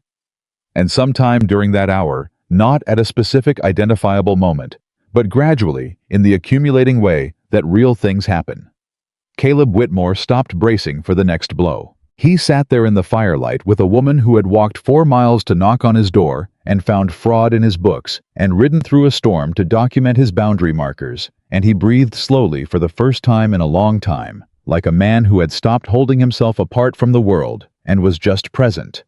In a room. With someone. It was a small thing. It was not a small thing at all. The storm broke near midnight. They rode back in the clear frozen dark, the sky above them crowded with stars, in the way it gets after a storm has scrubbed the air clean. Neither of them spoke much. They didn't need to. When they reached the ranch, Caleb took the horses. Eliza went inside and found Ruth asleep in the chair by the front room stove, who woke immediately and looked at Eliza's face with the comprehensive attention of a woman who has been keeping watch for someone's safety and is reassessing the nature of what she's been watching. "You're all right," Ruth said. "Fine," Eliza said. "We got caught in the storm. We waited it out at the north cabin." Ruth looked at her for one long knowing moment. "Of course you did," she said, and went to put water on for tea. The next morning, Eliza had the full written record of the boundary markers on the table before 7 o'clock, every measurement, every bearing, every observation about disturbed ground organized and cross-referenced against the survey description. When Caleb came downstairs, he read through it in silence, and when he was done, he looked at her with an expression that wasn't gratitude exactly, but was something larger and more complicated that gratitude was the closest word for. "This is enough," he said. "Gaines can use this. Combined with the witness statements from your father and the neighboring ranchers." "Yes," she said. "It should be enough to expose the markers as tampered and challenge the legitimacy of the boundary filing." He set the papers down. "I'm going to send a writer to Gaines today." He paused. "And I'm going to send another writer to Victor Blackwood." Eliza looked up. "To tell him I know," Caleb said. "Not to threaten, not to negotiate. Just to let him know that the man he built this plan around, the one who wasn't paying attention, who let a foreman steal from him for a year, who was too buried in his own grief to see what was happening to his own land." He stopped. "Tell him that man is gone." She looked at him steadily. "Tell him he's dealing with someone else now," Caleb said. Outside, the morning had come in cold and clear. The kind of clarity that follows a storm, where everything is exactly what it is. Nothing hidden, nothing softened, just the plain and honest shape of a world that has been scoured clean. Eliza picked up her pen. "Then let's make sure," she said, "that we're ready." The writer Caleb sent to Victor Blackwood came back with a message that wasn't a message at all, just a sealed envelope containing a single sheet of paper with 2 words written on it in a careful, unhurried hand. "Prove it." Caleb read it at the kitchen table with Eliza standing across from him. He set it down without expression, smoothed the paper flat with one hand and said, "He's not worried." "He's not worried yet," Eliza said. "He thinks we don't have enough. Then we need to make sure he finds out otherwise in the worst possible place for him." She sat down. "The hearing, not before. We don't show him what we have until we're standing in front of a judge, and it's too late for him to do anything about it." Caleb looked at the 2 words on the paper for a long moment. Then he folded it, slid it into his shirt pocket, and stood up. "I'm going to see Jim Calloway," he said. "And Pete Adler after that." "Take the written summaries," she said, handing him the folder she'd prepared the night before. "Let them read the boundary documentation themselves before you ask them anything. Witnesses who understand what they're looking at are more useful than witnesses who are just repeating what they were told." He took the folder.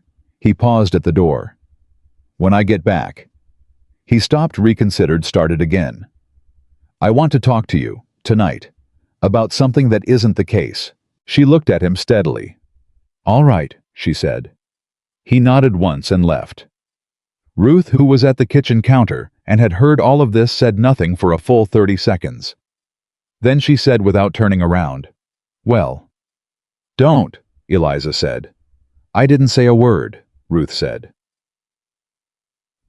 Jim Calloway was 61 years old and had the build of a man who'd been fighting Wyoming his entire life and mostly winning. He sat across from Caleb at his kitchen table, read every page of Eliza's boundary documentation with the slow care of a man who reads because he means it. And when he was done, he set it down and said, "I knew there was something wrong with Blackwood the first time he rode onto my land and called it a courtesy call." "You'll testify," Caleb said. "When's the hearing?" "2 weeks, maybe 3. "I'll be there," Calloway said. He tapped the documentation. "The woman who put this together, the one from back east, she's still at your place." "She is," Caleb said. Calloway looked at him with the particular expression of an older man who has watched younger ones make mistakes for long enough to recognize the shape of an exception when he sees it. "She's staying," he said. "Working," Caleb said. "She's been managing the accounts." "That's not what I asked." Caleb picked up his hat. "I'll see you at the hearing, Jim." Calloway smiled into his coffee. "You absolutely will," he said. Pete Adler's response was simpler and equally useful. He'd personally helped Caleb's father reset a washed-out boundary marker on the eastern line 14 years ago, after a flood moved it, and he knew exactly where the permanent reference point was. He could describe it precisely from memory without looking at any documentation. He said he'd put it in writing, signed and witnessed before the end of the week. Caleb rode home with 2 committed witnesses, his father's written testimony already in Gaines's hands, and a folder of documented boundary evidence that would make Blackwood's tampered markers very difficult to explain.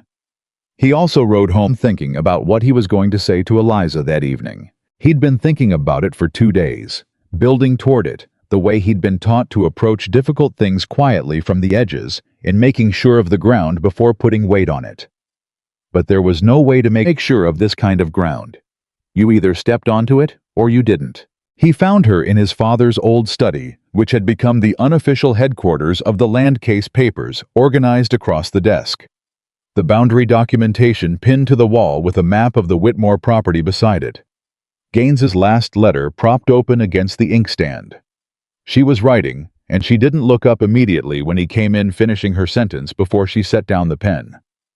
"How did it go?" she said. "Both will testify," he said. "Adler's writing his statement this week.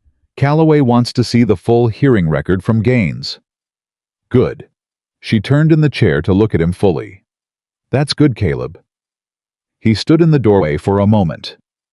Then he came in and sat in the chair across from her, the same configuration as the kitchen table on her first morning papers between them, but everything else entirely different. "I want to ask you something," he said, "and I want you to answer it honestly, not diplomatically, not kindly, honestly." "That's usually how I answer things," she said. "I know." He looked at his hands for a moment, then at her. "When this is over, when the hearing is done, and the case is settled one way or the other, what do you want? Not what you're willing to do. Not what's practical. What do you actually want?" The question landed in the room with a quiet weight. Eliza looked at him for a long moment. "I want to stay," she said. "Not because I have nowhere else to go. Not because leaving would feel like failure. Because I want to be here." She paused. "I want to see what the North Pasture looks like in spring. I want to know if Billy turns into a reliable ranch hand, or if he's going to keep mismeasuring the feed ratios. I want to have a reason to know how this story ends." She stopped. You asked for honest. I did, he said. Your turn, she said. Howe was quiet long enough that she wondered if she'd pushed too far, moved too fast into territory he wasn't ready for. But then he said, I've been alone for 7 years and told myself it was a choice. You've been here for less than a month and I can't picture the house without you in it. That scares me considerably. I know, she said. I'm not good at this, he said. I don't know how to do this without being afraid of it. Caleb, she said. Scared and ready aren't the same thing. You don't have to be unafraid. You just have to be willing. He looked at her. Something shifted in his face, the last layer of that carefully maintained guard, the outermost wall, the one he'd kept intact through everything else, through the telegram, and the storm, and the line cabin, and all of it. I'm willing, he said. It was the simplest possible thing to say. It was also, for Caleb Whitmore, everything. 2 days later, Victor Blackwood made his first serious mistake. He came to the ranch again, but this time he didn't come alone. He brought 2 men with him, not ranch hands, but the kind of men you hire when you want to communicate something that you don't want to put in writing. They stayed on their horses in the yard while Blackwood knocked on the front door. Caleb answered it. Blackwood looked past him into the hallway, clearly looking for Eliza, and when he didn't see her, he looked back at Caleb with that polished pleasantness that Eliza had identified on the first visit as something harder underneath. Caleb, he said, I think there's been a misunderstanding between us. I'd like the opportunity to clear it up before things get unnecessarily complicated. Come in then, Caleb said. I'd rather. Blackwood glanced back at his men. I'd rather we talk privately. Perhaps a ride. Whatever you want to say to me can be said in my house, Caleb said. Or not at all. Blackwood's pleasant expression adjusted. He came inside. Eliza was in the study. She heard the boots on the floor, heard Caleb's voice directing Blackwood to the front room, heard the door close. She stayed where she was. She'd learned something from her father that had served her well in every difficult situation, since the person who moves toward the confrontation prematurely almost always ends up at a disadvantage. Let it come to you. 15 minutes later, Caleb opened the study door. His face told her nothing, which told her everything. That was the face he used when he was angry and keeping it controlled. He wants to settle, Caleb said. She set down her pen. What terms? He drops the boundary dispute. I sign over the water rights to the Northern Creek. She was quiet for a moment. The water rights to the Northern Creek were the heart of the ranch's irrigation for the south pastures. Without them, summer grazing capacity dropped by a third. Within 10 years, the ranch would be operating at a level that made it barely viable. He's offering to drop a case he knows he's going to lose, she said, in exchange for something worth more than the case. Yes, Caleb said. He knows we've been talking to witnesses. He knows, Caleb said. He said so. He said, a pause. He said that a woman who arrived as a mail-order bride and has since inserted herself into a land dispute is not going to be a compelling figure for a territorial judge. He said that whatever documentation she's put together will look like the work of someone with an agenda. Eliza absorbed this without visible reaction. Then, what did you say? I told him to get off my land, Caleb said. And I told him that if he came back with those 2 men again, I'd be speaking to Sheriff Denton before he cleared the gate. Good, she said. Eliza. His voice had changed. He was threatening you. What he said about how you'd look to a judge. I know what he was doing, she said.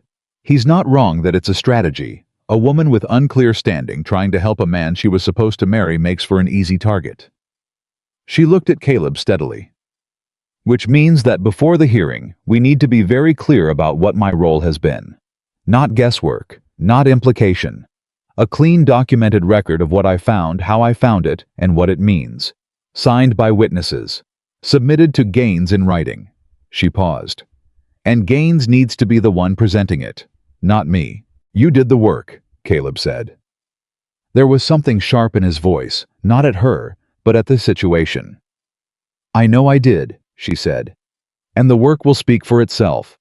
But the messenger matters in a courtroom, and Gaines is the right messenger. She looked at him. Don't let Blackwood make this about me. That's what he wants.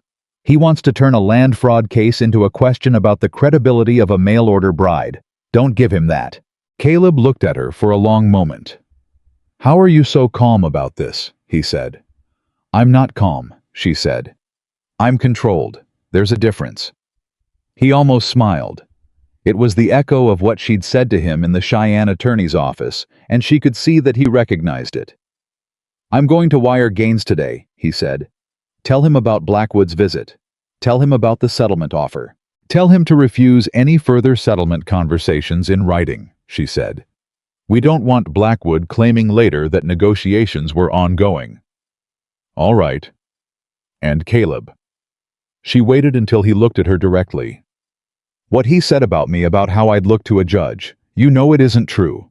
Of course it isn't true, he said immediately, and the immediacy of it, no hesitation, no calculation, just the flat certainty of someone who doesn't need to think about this particular question, landed somewhere in her chest and settled there quietly. Thank you, she said. Margaret Hale found out about Blackwood's visit within 24 hours. This was not surprising, because Margaret Hale found out about most things in Dust Creek within 24 hours, and the sight of Victor Blackwood riding up to the Whitmore Ranch with 2 hired men was the kind of thing that multiple sets of eyes witnessed, and one set of lips repeated before the day was out. She came to the ranch that evening with a covered dish of roasted chicken and the expression of a woman who has something to say, and has decided to say it over food. Sit, she told Caleb, setting the dish on the table without asking permission. Both of you. They sat. She served them both poured water and then sat down herself with her hands folded on the table like a schoolteacher about to address a difficult lesson. Victor Blackwood, she said, has been telling people in town that Miss Hartwell is manipulating you, that she's a woman with no connections and no prospects who has found a way to make herself necessary to a man who doesn't know better. Caleb's jaw tightened. Eliza ate a piece of chicken. He's also been suggesting, Margaret continued, that whatever evidence she's assembled should be treated with skepticism, because the person who assembled it has a personal interest in staying on the Whitmore Ranch. What are people saying in response? Eliza said. Margaret looked at her. Depends on who you ask. There are people who've made up their minds against you and nothing will change them. But there are others. She paused. Old Tom Gentry, who runs the feed store, told Blackwood that the Whitmore Ranch accounts being sorted out by a woman with sense was better than them being stolen from by a man everyone trusted, and that if Blackwood had a problem with sense, he should examine his own supply. She paused. He said it rather loudly at the lunch counter. Caleb looked at the table for a moment. I should have said something sooner, he said. Publicly. I should have. You should say something now, Margaret said simply. That's what matters. He looked at Eliza. She looked back at him. What would you have me say? He asked her. Not Margaret. Her. Tell them the truth, she said. Not a version of it. Not a strategic version of it. The actual truth, which is that a woman you wronged came to your door and helped you save your ranch, and that you're grateful, and that whatever opinions people have about how she came to be here, her work speaks for itself. She paused. And if you want to say more than that, she stopped. Then I will, he said quietly. The next morning, Caleb Whitmore rode into Dust Creek and stood at the counter of the general store, which happened to be the most effective communications center in the territory, and spoke to the 4 people who were there at the time, knowing full well that those 4 people would ensure he'd effectively addressed the entire town. I want to say something about Eliza Hartwell, he said without preamble, in the direct way that was simply how he spoke. She came here because my mother arranged something, and I handled it badly. She stayed because my ranch had serious problems, and she had the skill to see them. She found fraud in my accounts. She documented tampering with my boundary markers. She built the case that is going to defeat Victor Blackwood's attempt to steal 200 acres of Whitmore land. He paused. Whatever you think about how she got here, or why she stayed, that is what she's done.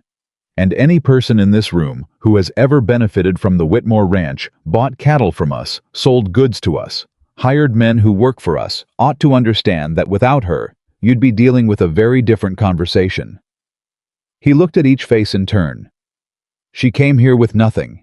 She gave this ranch everything, and I won't be quiet about that while other men try to use her character as a weapon against her. He paid for his supplies and left.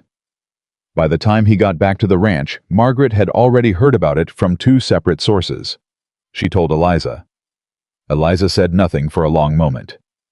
"He didn't tell you he was going to do that," Margaret observed. "No," she said. "Does that bother you?"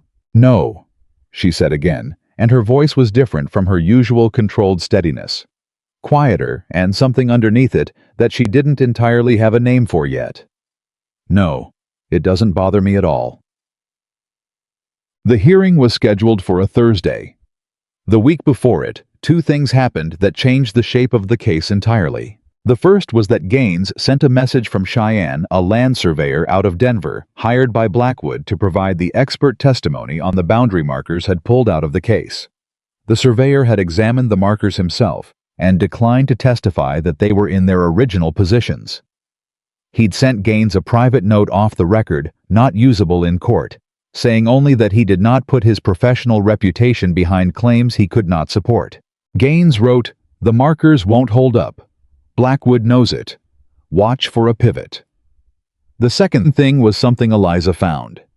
She found it by accident going back through the oldest ledgers, the ones from before Caleb's time, his father's records from the 1870s.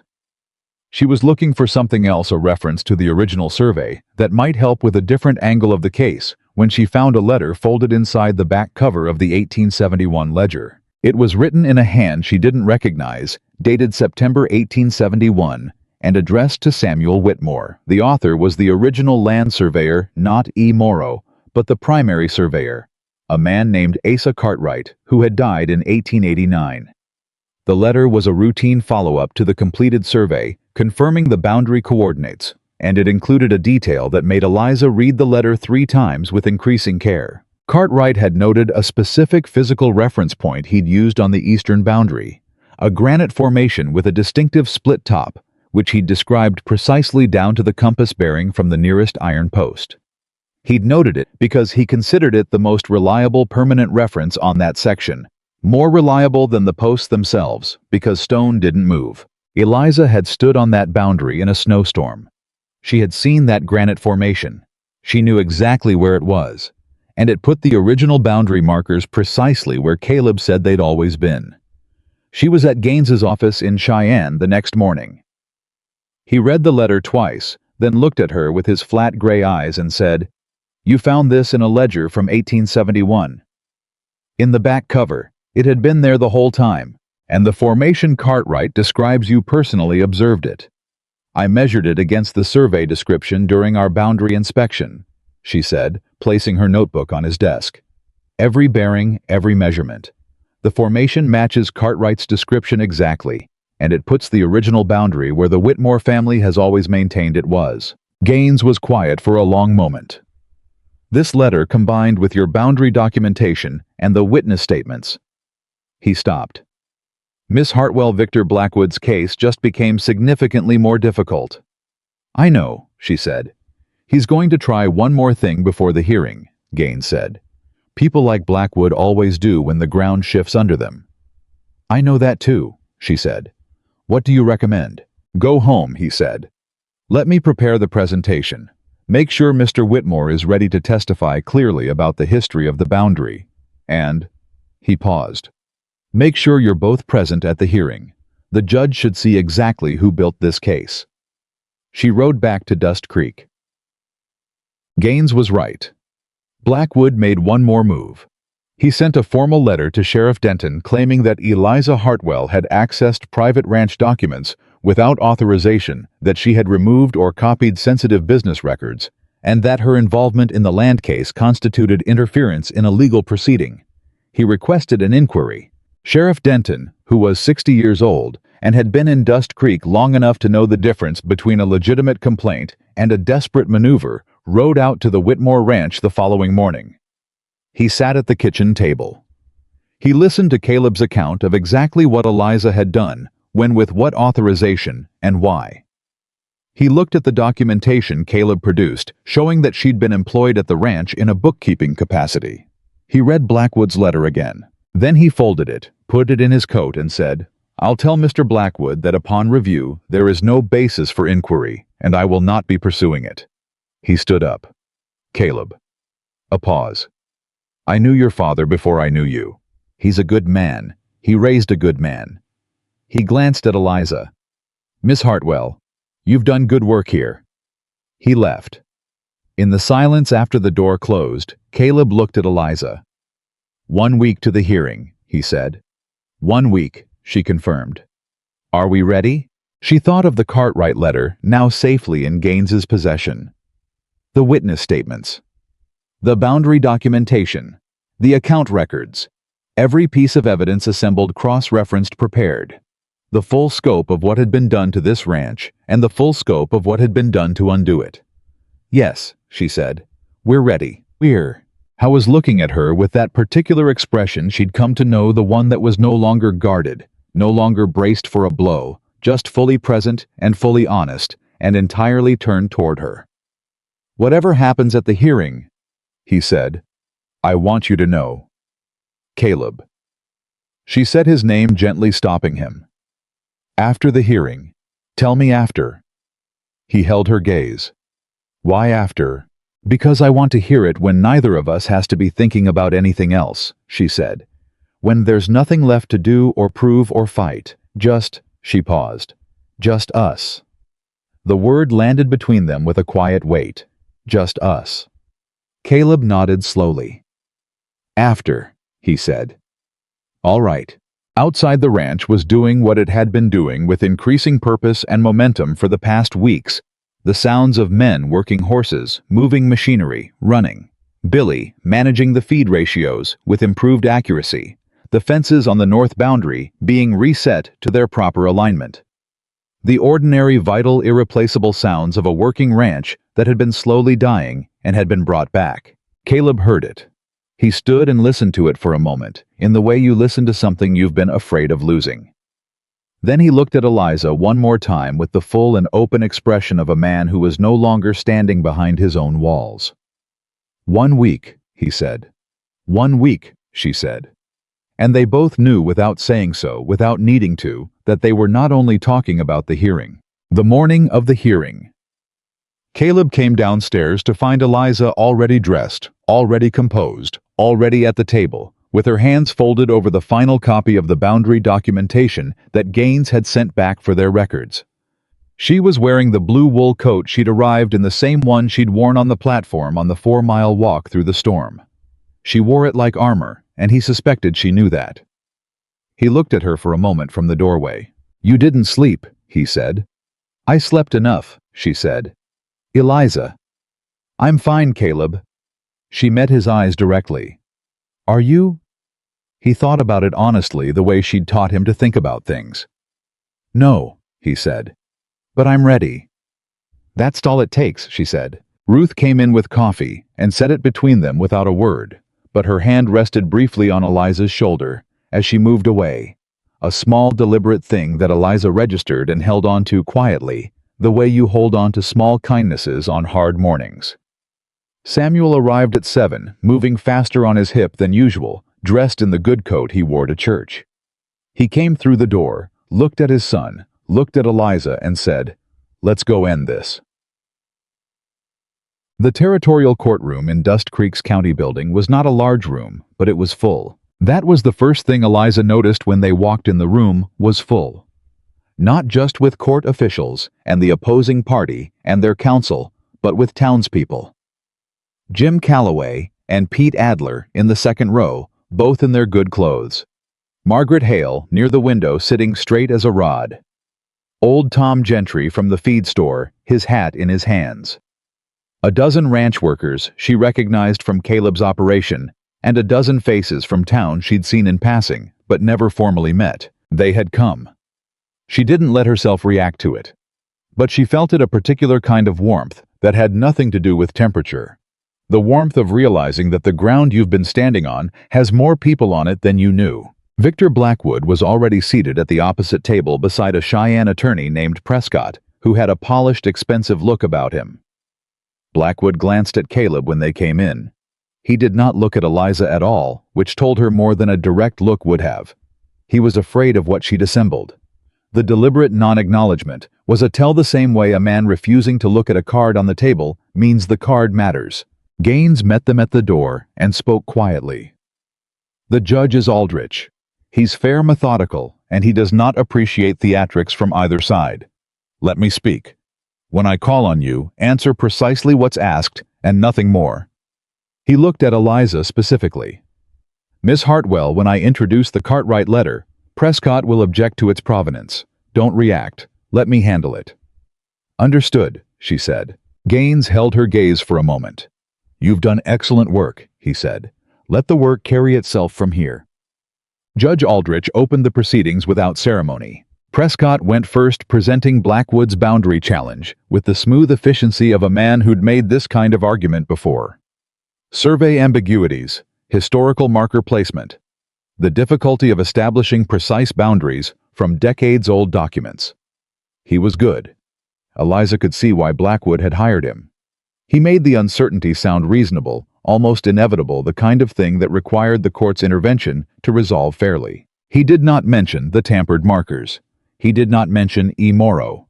He presented only the pieces of the picture that served his argument and arranged them with professional care. When Gaines rose to respond, he was quiet and methodical and entirely without drama. He presented Samuel Whitmore, first had him describe from personal memory, developed over 30 years of working the land, exactly where the eastern boundary ran, marker by marker, landmark by landmark. Samuel spoke without notes and without hesitation, and the precision of his memory was its own argument. Prescott cross-examined and found nothing to grip. Jim Calloway followed. Then Pete Adler. Both men knew that boundary, the way men know land, they've worked for decades in their bodies as much as their minds, in the particular knowledge of someone who has walked the same ground through every season.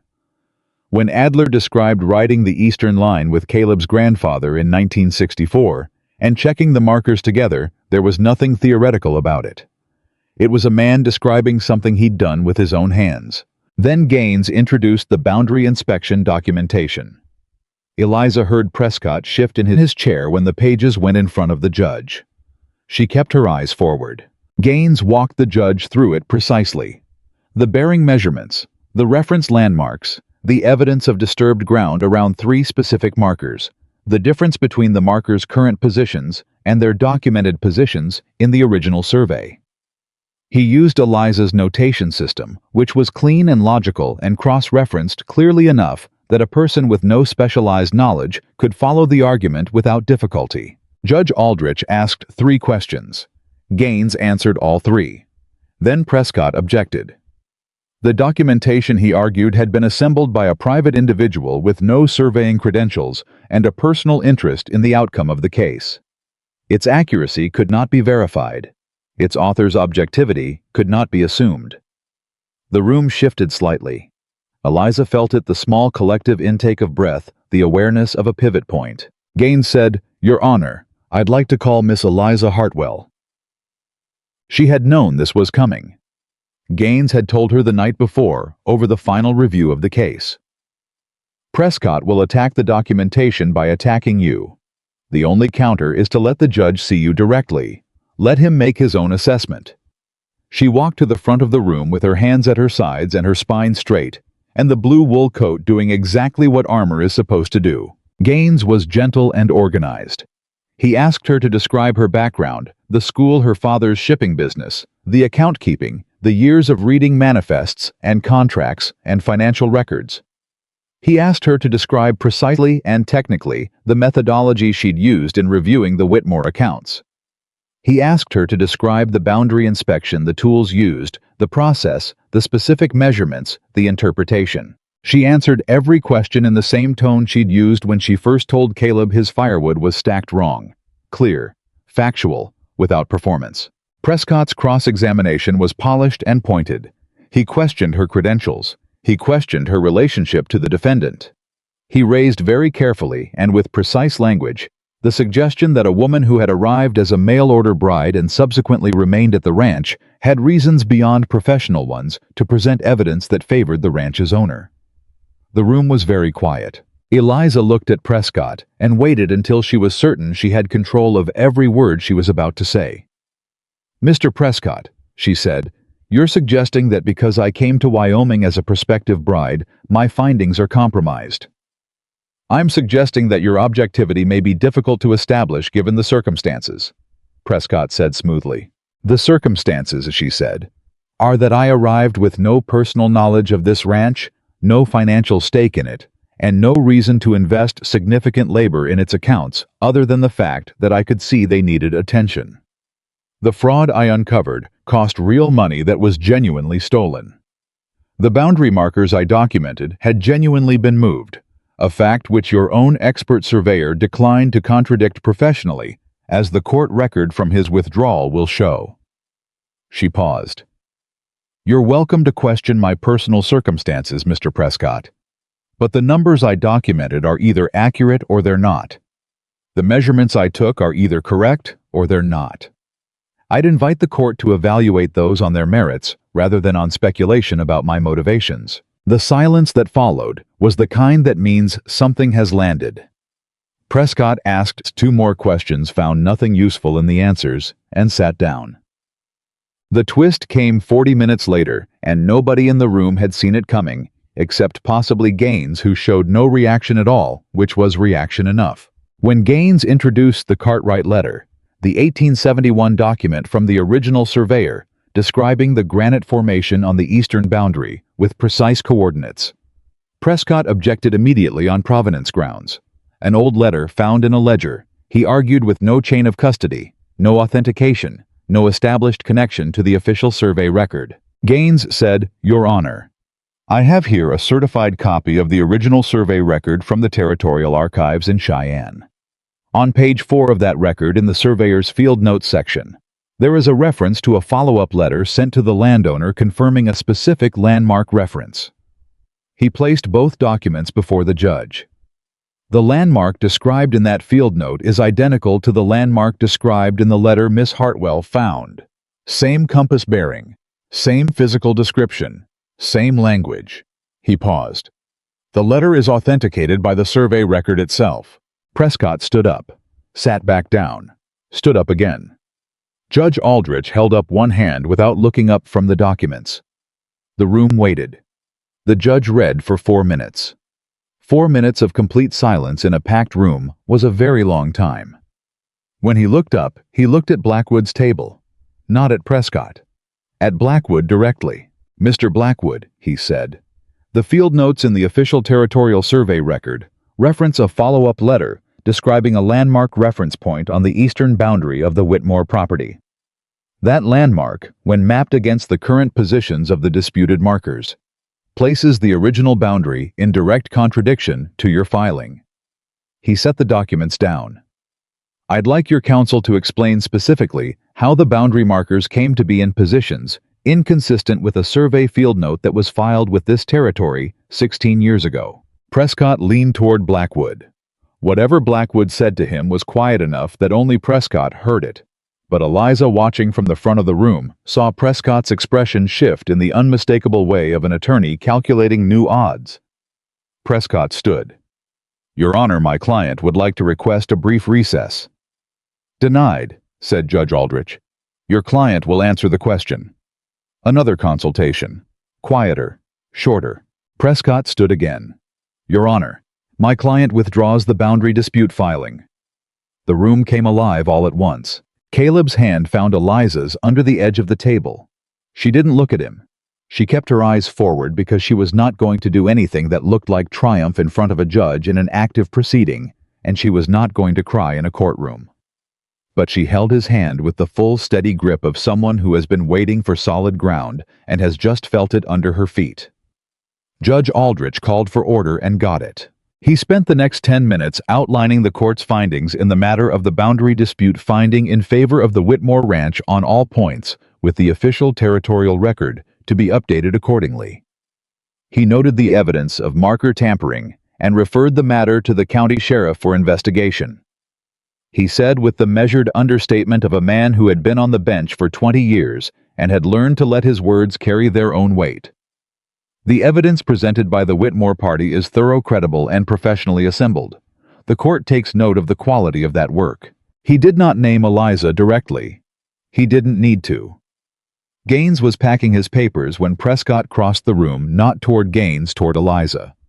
He stopped a foot away and looked at her with the appraising, undefended expression of a man who has been beaten by someone better than he expected.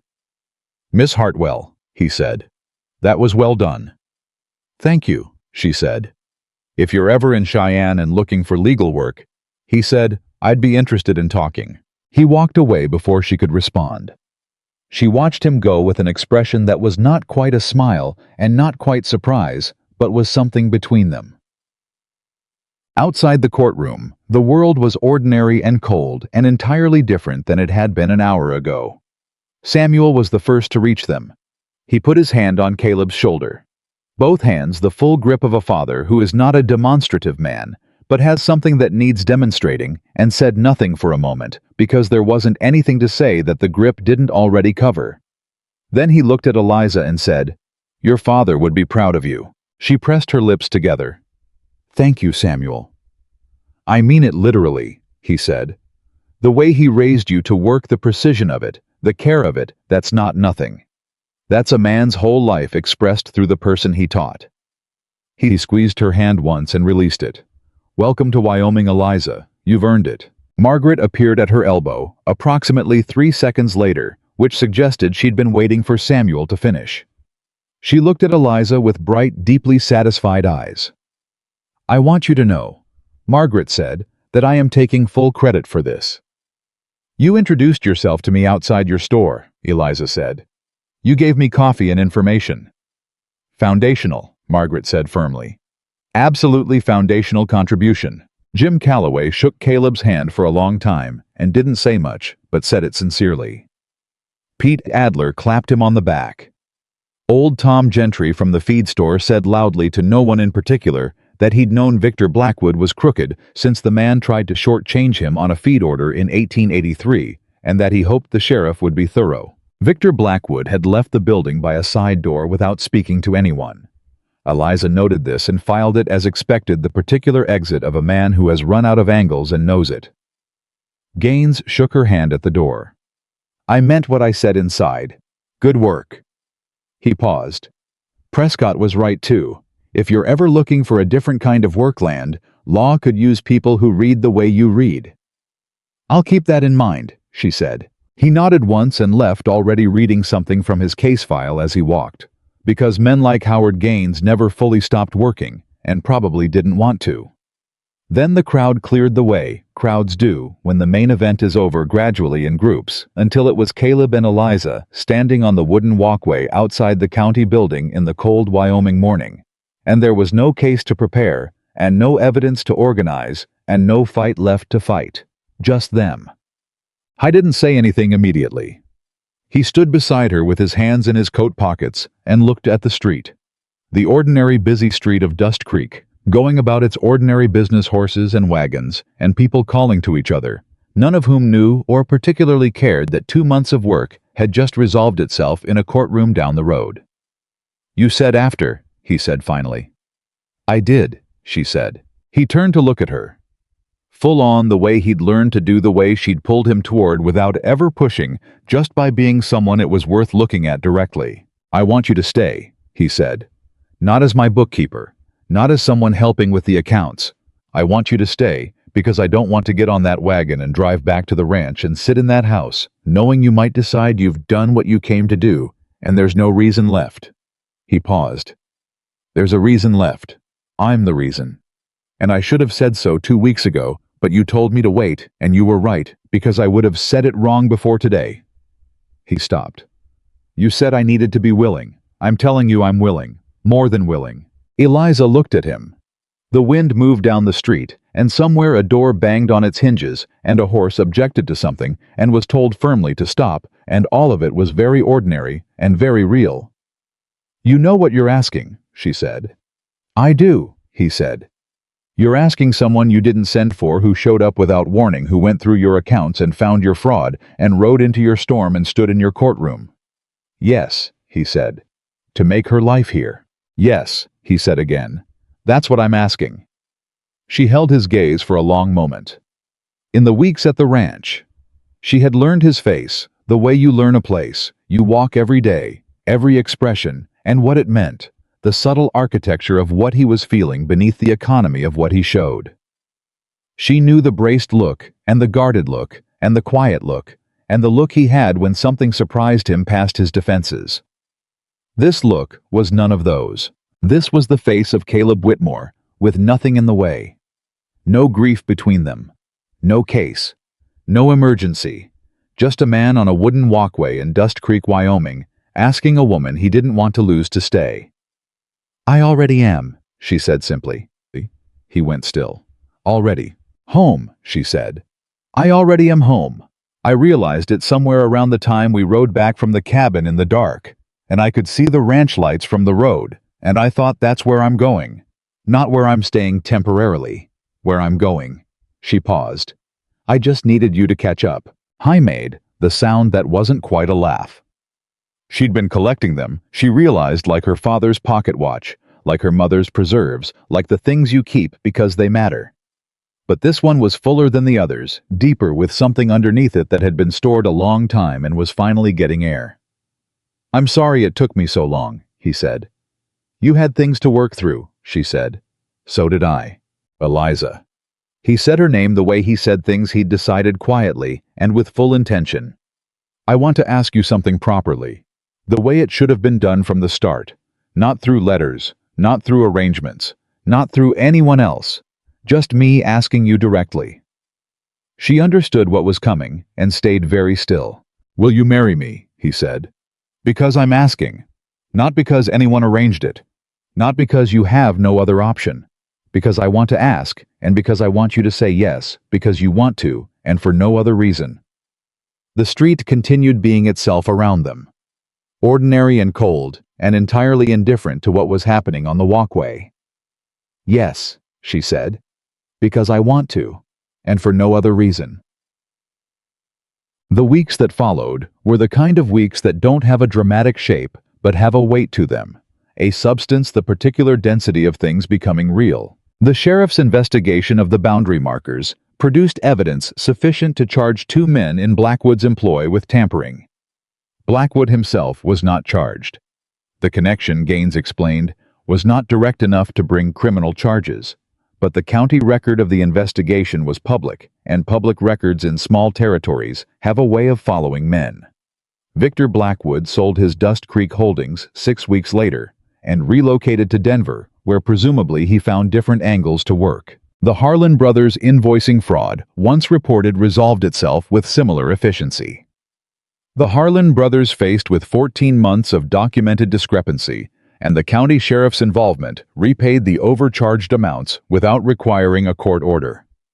It wasn't the full accounting of what had been stolen. Webb Larson had apparently spent most of it and had nothing to return, but it was something, and it closed the chapter cleanly. Billy, the ranch hand, who'd been mismeasuring feed ratios, did in fact develop into a reliable worker. He improved. Eliza told Caleb specifically, after she spent an afternoon going through the correct methodology with him at the barn office table, the same way she'd done it in a one-room schoolhouse in Virginia, patient, precise, repeating the logic until it stuck. Caleb watched this through the barn window and didn't say anything about it then, but that evening he told her she had a gift for it, and she said she knew, and he said that wasn't arrogance, and she said she knew that too. The north pasture fence was repaired properly before spring. Correct footings, correct posts by men who knew what they were doing, because Caleb now paid attention to whether the people working for him knew what they were doing and replaced the ones who didn't with ones who did. Samuel Whitmore came into supper 3 times a week. He sat at the table and told stories about the ranch's earlier years, and Eliza listened the way she always did, completely without planning her next words, while someone else was still speaking. Samuel noticed. Samuel had noticed everything from the beginning, which was why he'd told his son. A woman like this didn't come along often. Though he'd said it in the indirect Whitmore way, by calling her stubborn at a dinner table and watching his son's face go careful and pleased. Margaret was at the wedding. It was a small ceremony, which was what they both wanted, the judge who'd ruled in their favor. Samuel, Ruth Margaret, Jim Calloway, Pete Adler, and Billy, who wore his good shirt and stood in the back and looked like a young man watching something he intended to remember. Eliza wore a dress Ruth had helped her alter, and she carried nothing because she didn't need to carry anything. She had walked into Wyoming with a worn suitcase and $31 and the particular stubborn dignity of a woman who had decided she would not be diminished by circumstances that were not her fault. She had done all right. When the judge asked Caleb if he would take this woman, Caleb said yes in the flat, certain way. He said things he'd decided without theater, without ceremony, with the full weight of a man who means every word and doesn't need to use extra ones to prove it. When the judge asked Eliza, she said yes and looked at Caleb directly, the way she'd looked at him on the platform in the cold, asking for directions to his ranch. The way she'd looked at him when she told him his firewood was stacked wrong. The way she'd looked at him in the attorney's office in Cheyenne when he'd said we go home. She had always looked at him directly. She always would. Margaret cried, which she later denied. Ruth did not cry, but pressed her lips together in a way that was the same thing. Samuel Whitmore shook his son's hand for a long time and then turned to his daughter-in-law, the words settling over both of them naturally without ceremony, and said, "I want you to know that whatever I said in those letters was nothing. What you are is better than anything I wrote." "You gave him my address," she said. That was enough. He laughed. The full, surprised laugh she'd first heard in Caleb's front room, and she understood now, hearing it again, why it had stopped Caleb in the kitchen that first night. It was the sound of a house that had been very quiet for a long time, suddenly having sound in it again. Spring came to Dust Creek, the way it always comes to Wyoming, not gently, but decisively. The cold breaking in a week, and the land responding immediately. Grass pushing through the frost-hardened ground, with the determination of something that has been waiting a long time and knows how to wait. Eliza stood at the edge of the north pasture on the first genuinely warm morning of March and looked at it the way she'd wanted to since November, the way she'd told Caleb she wanted to on the walkway outside the courthouse. The land ran out ahead of her to the repaired fencing and beyond it to the eastern boundary. She'd walked in a snowstorm, markers now restored to their correct positions, permanently documented in the territorial record. She heard him come up behind her. She didn't turn around. He stood beside her in the way he did now, not maintaining careful distance, not calculating the appropriate space between them, just there. Present, shoulder to shoulder. "You're thinking about the pasture," he said. "I'm thinking about spring," she said. "Same thing out here." "Yes," she said. "I'm learning that." He looked at the land. She looked at the land. The morning was cold and clear and entirely itself. "Ruth told me Billy's been asking if you'd consider teaching him accounting," he said. "I know," she said. "He asked me yesterday." "And?" "I said yes," she said. "He's got a good mind. He just needs someone to point it in the right direction." Caleb was quiet for a moment. Then, "My mother wants to visit." Eliza looked at him sideways. "Your mother who arranged the correspondence without telling you?" "The same." "I've been waiting to meet her," Eliza said. He looked at her. "Why?" "Because she wrote 17 letters to strangers all over the eastern states, trying to find the right person for you," she said. "And somehow in all those letters she landed on me. I want to know what she saw." Caleb looked back at the pasture. A long quiet fell between them, the comfortable kind, the kind that doesn't need anything added to it. "She said in one of her letters," he said slowly, "that she wasn't looking for someone who would need you. She was looking for someone who would deserve you." He paused. "I've been thinking about that lately. About whether I deserve you." "Caleb, I'm not being—" "I know you're not," she said. "But deserving isn't the right word." She turned to look at him. "The right word is choosing. You chose me. I chose you. We keep choosing each other every day. That's not about deserving." She held his gaze. "That's about showing up." He looked at her with the open, unguarded face that was no longer a rare thing, but an ordinary one. The face he wore inside the life they were building in the house that had sound in it again, with the land that was healing. The same way, the man who owned it was healing steadily and from the edges in. "I can do that," he said. "I know," she said. "You've been doing it since you opened the door." Years later, when people in Dust Creek told the story, and they did tell it the way good stories get told in small towns, passed from person to person, until the details get smoother and the shape of the thing gets clearer. They said it started with a woman on a train platform who didn't cry. They said she walked 4 miles in the cold to knock on a door that should have stayed closed, and a man who swore he would never love anyone opened it anyway. They said the ranch thrived, that the east pasture went back to full capacity by the following summer, that the woman who'd been called an outsider became the person the town went to when something needed reading or figuring or sorting into its correct and honest shape. They said the cowboy who'd been alone for 7 years smiled more. Not in a way that changed his face entirely. He was still Caleb Whitmore, still a man of few words, still someone who thought before he spoke and meant what he said when he spoke it. But something behind his eyes was different. The bracing was gone, the waiting for the next blow. He was just there in his life fully. They said on a quiet evening in early spring, Caleb Whitmore was seen standing at the edge of his north pasture with his wife beside him. Both of them looking at the land, not speaking, not needing to. Just present. Just home. The man who swore he'd never love a mail-order bride had not found what he expected when he opened that door in the cold Wyoming winter. He had found something better. The person he didn't know he'd been waiting for, who had walked every mile of the distance between them, without being asked, who had stood in his life with steady hands and clear eyes, and refused simply and completely to be less than she was. And in doing so, had made him more than he'd been. That was the story. That was how it ended. Not with rescue, but with two people choosing each other freely, standing on solid ground they had fought for together, looking at the long, open country ahead. That was enough. That was everything.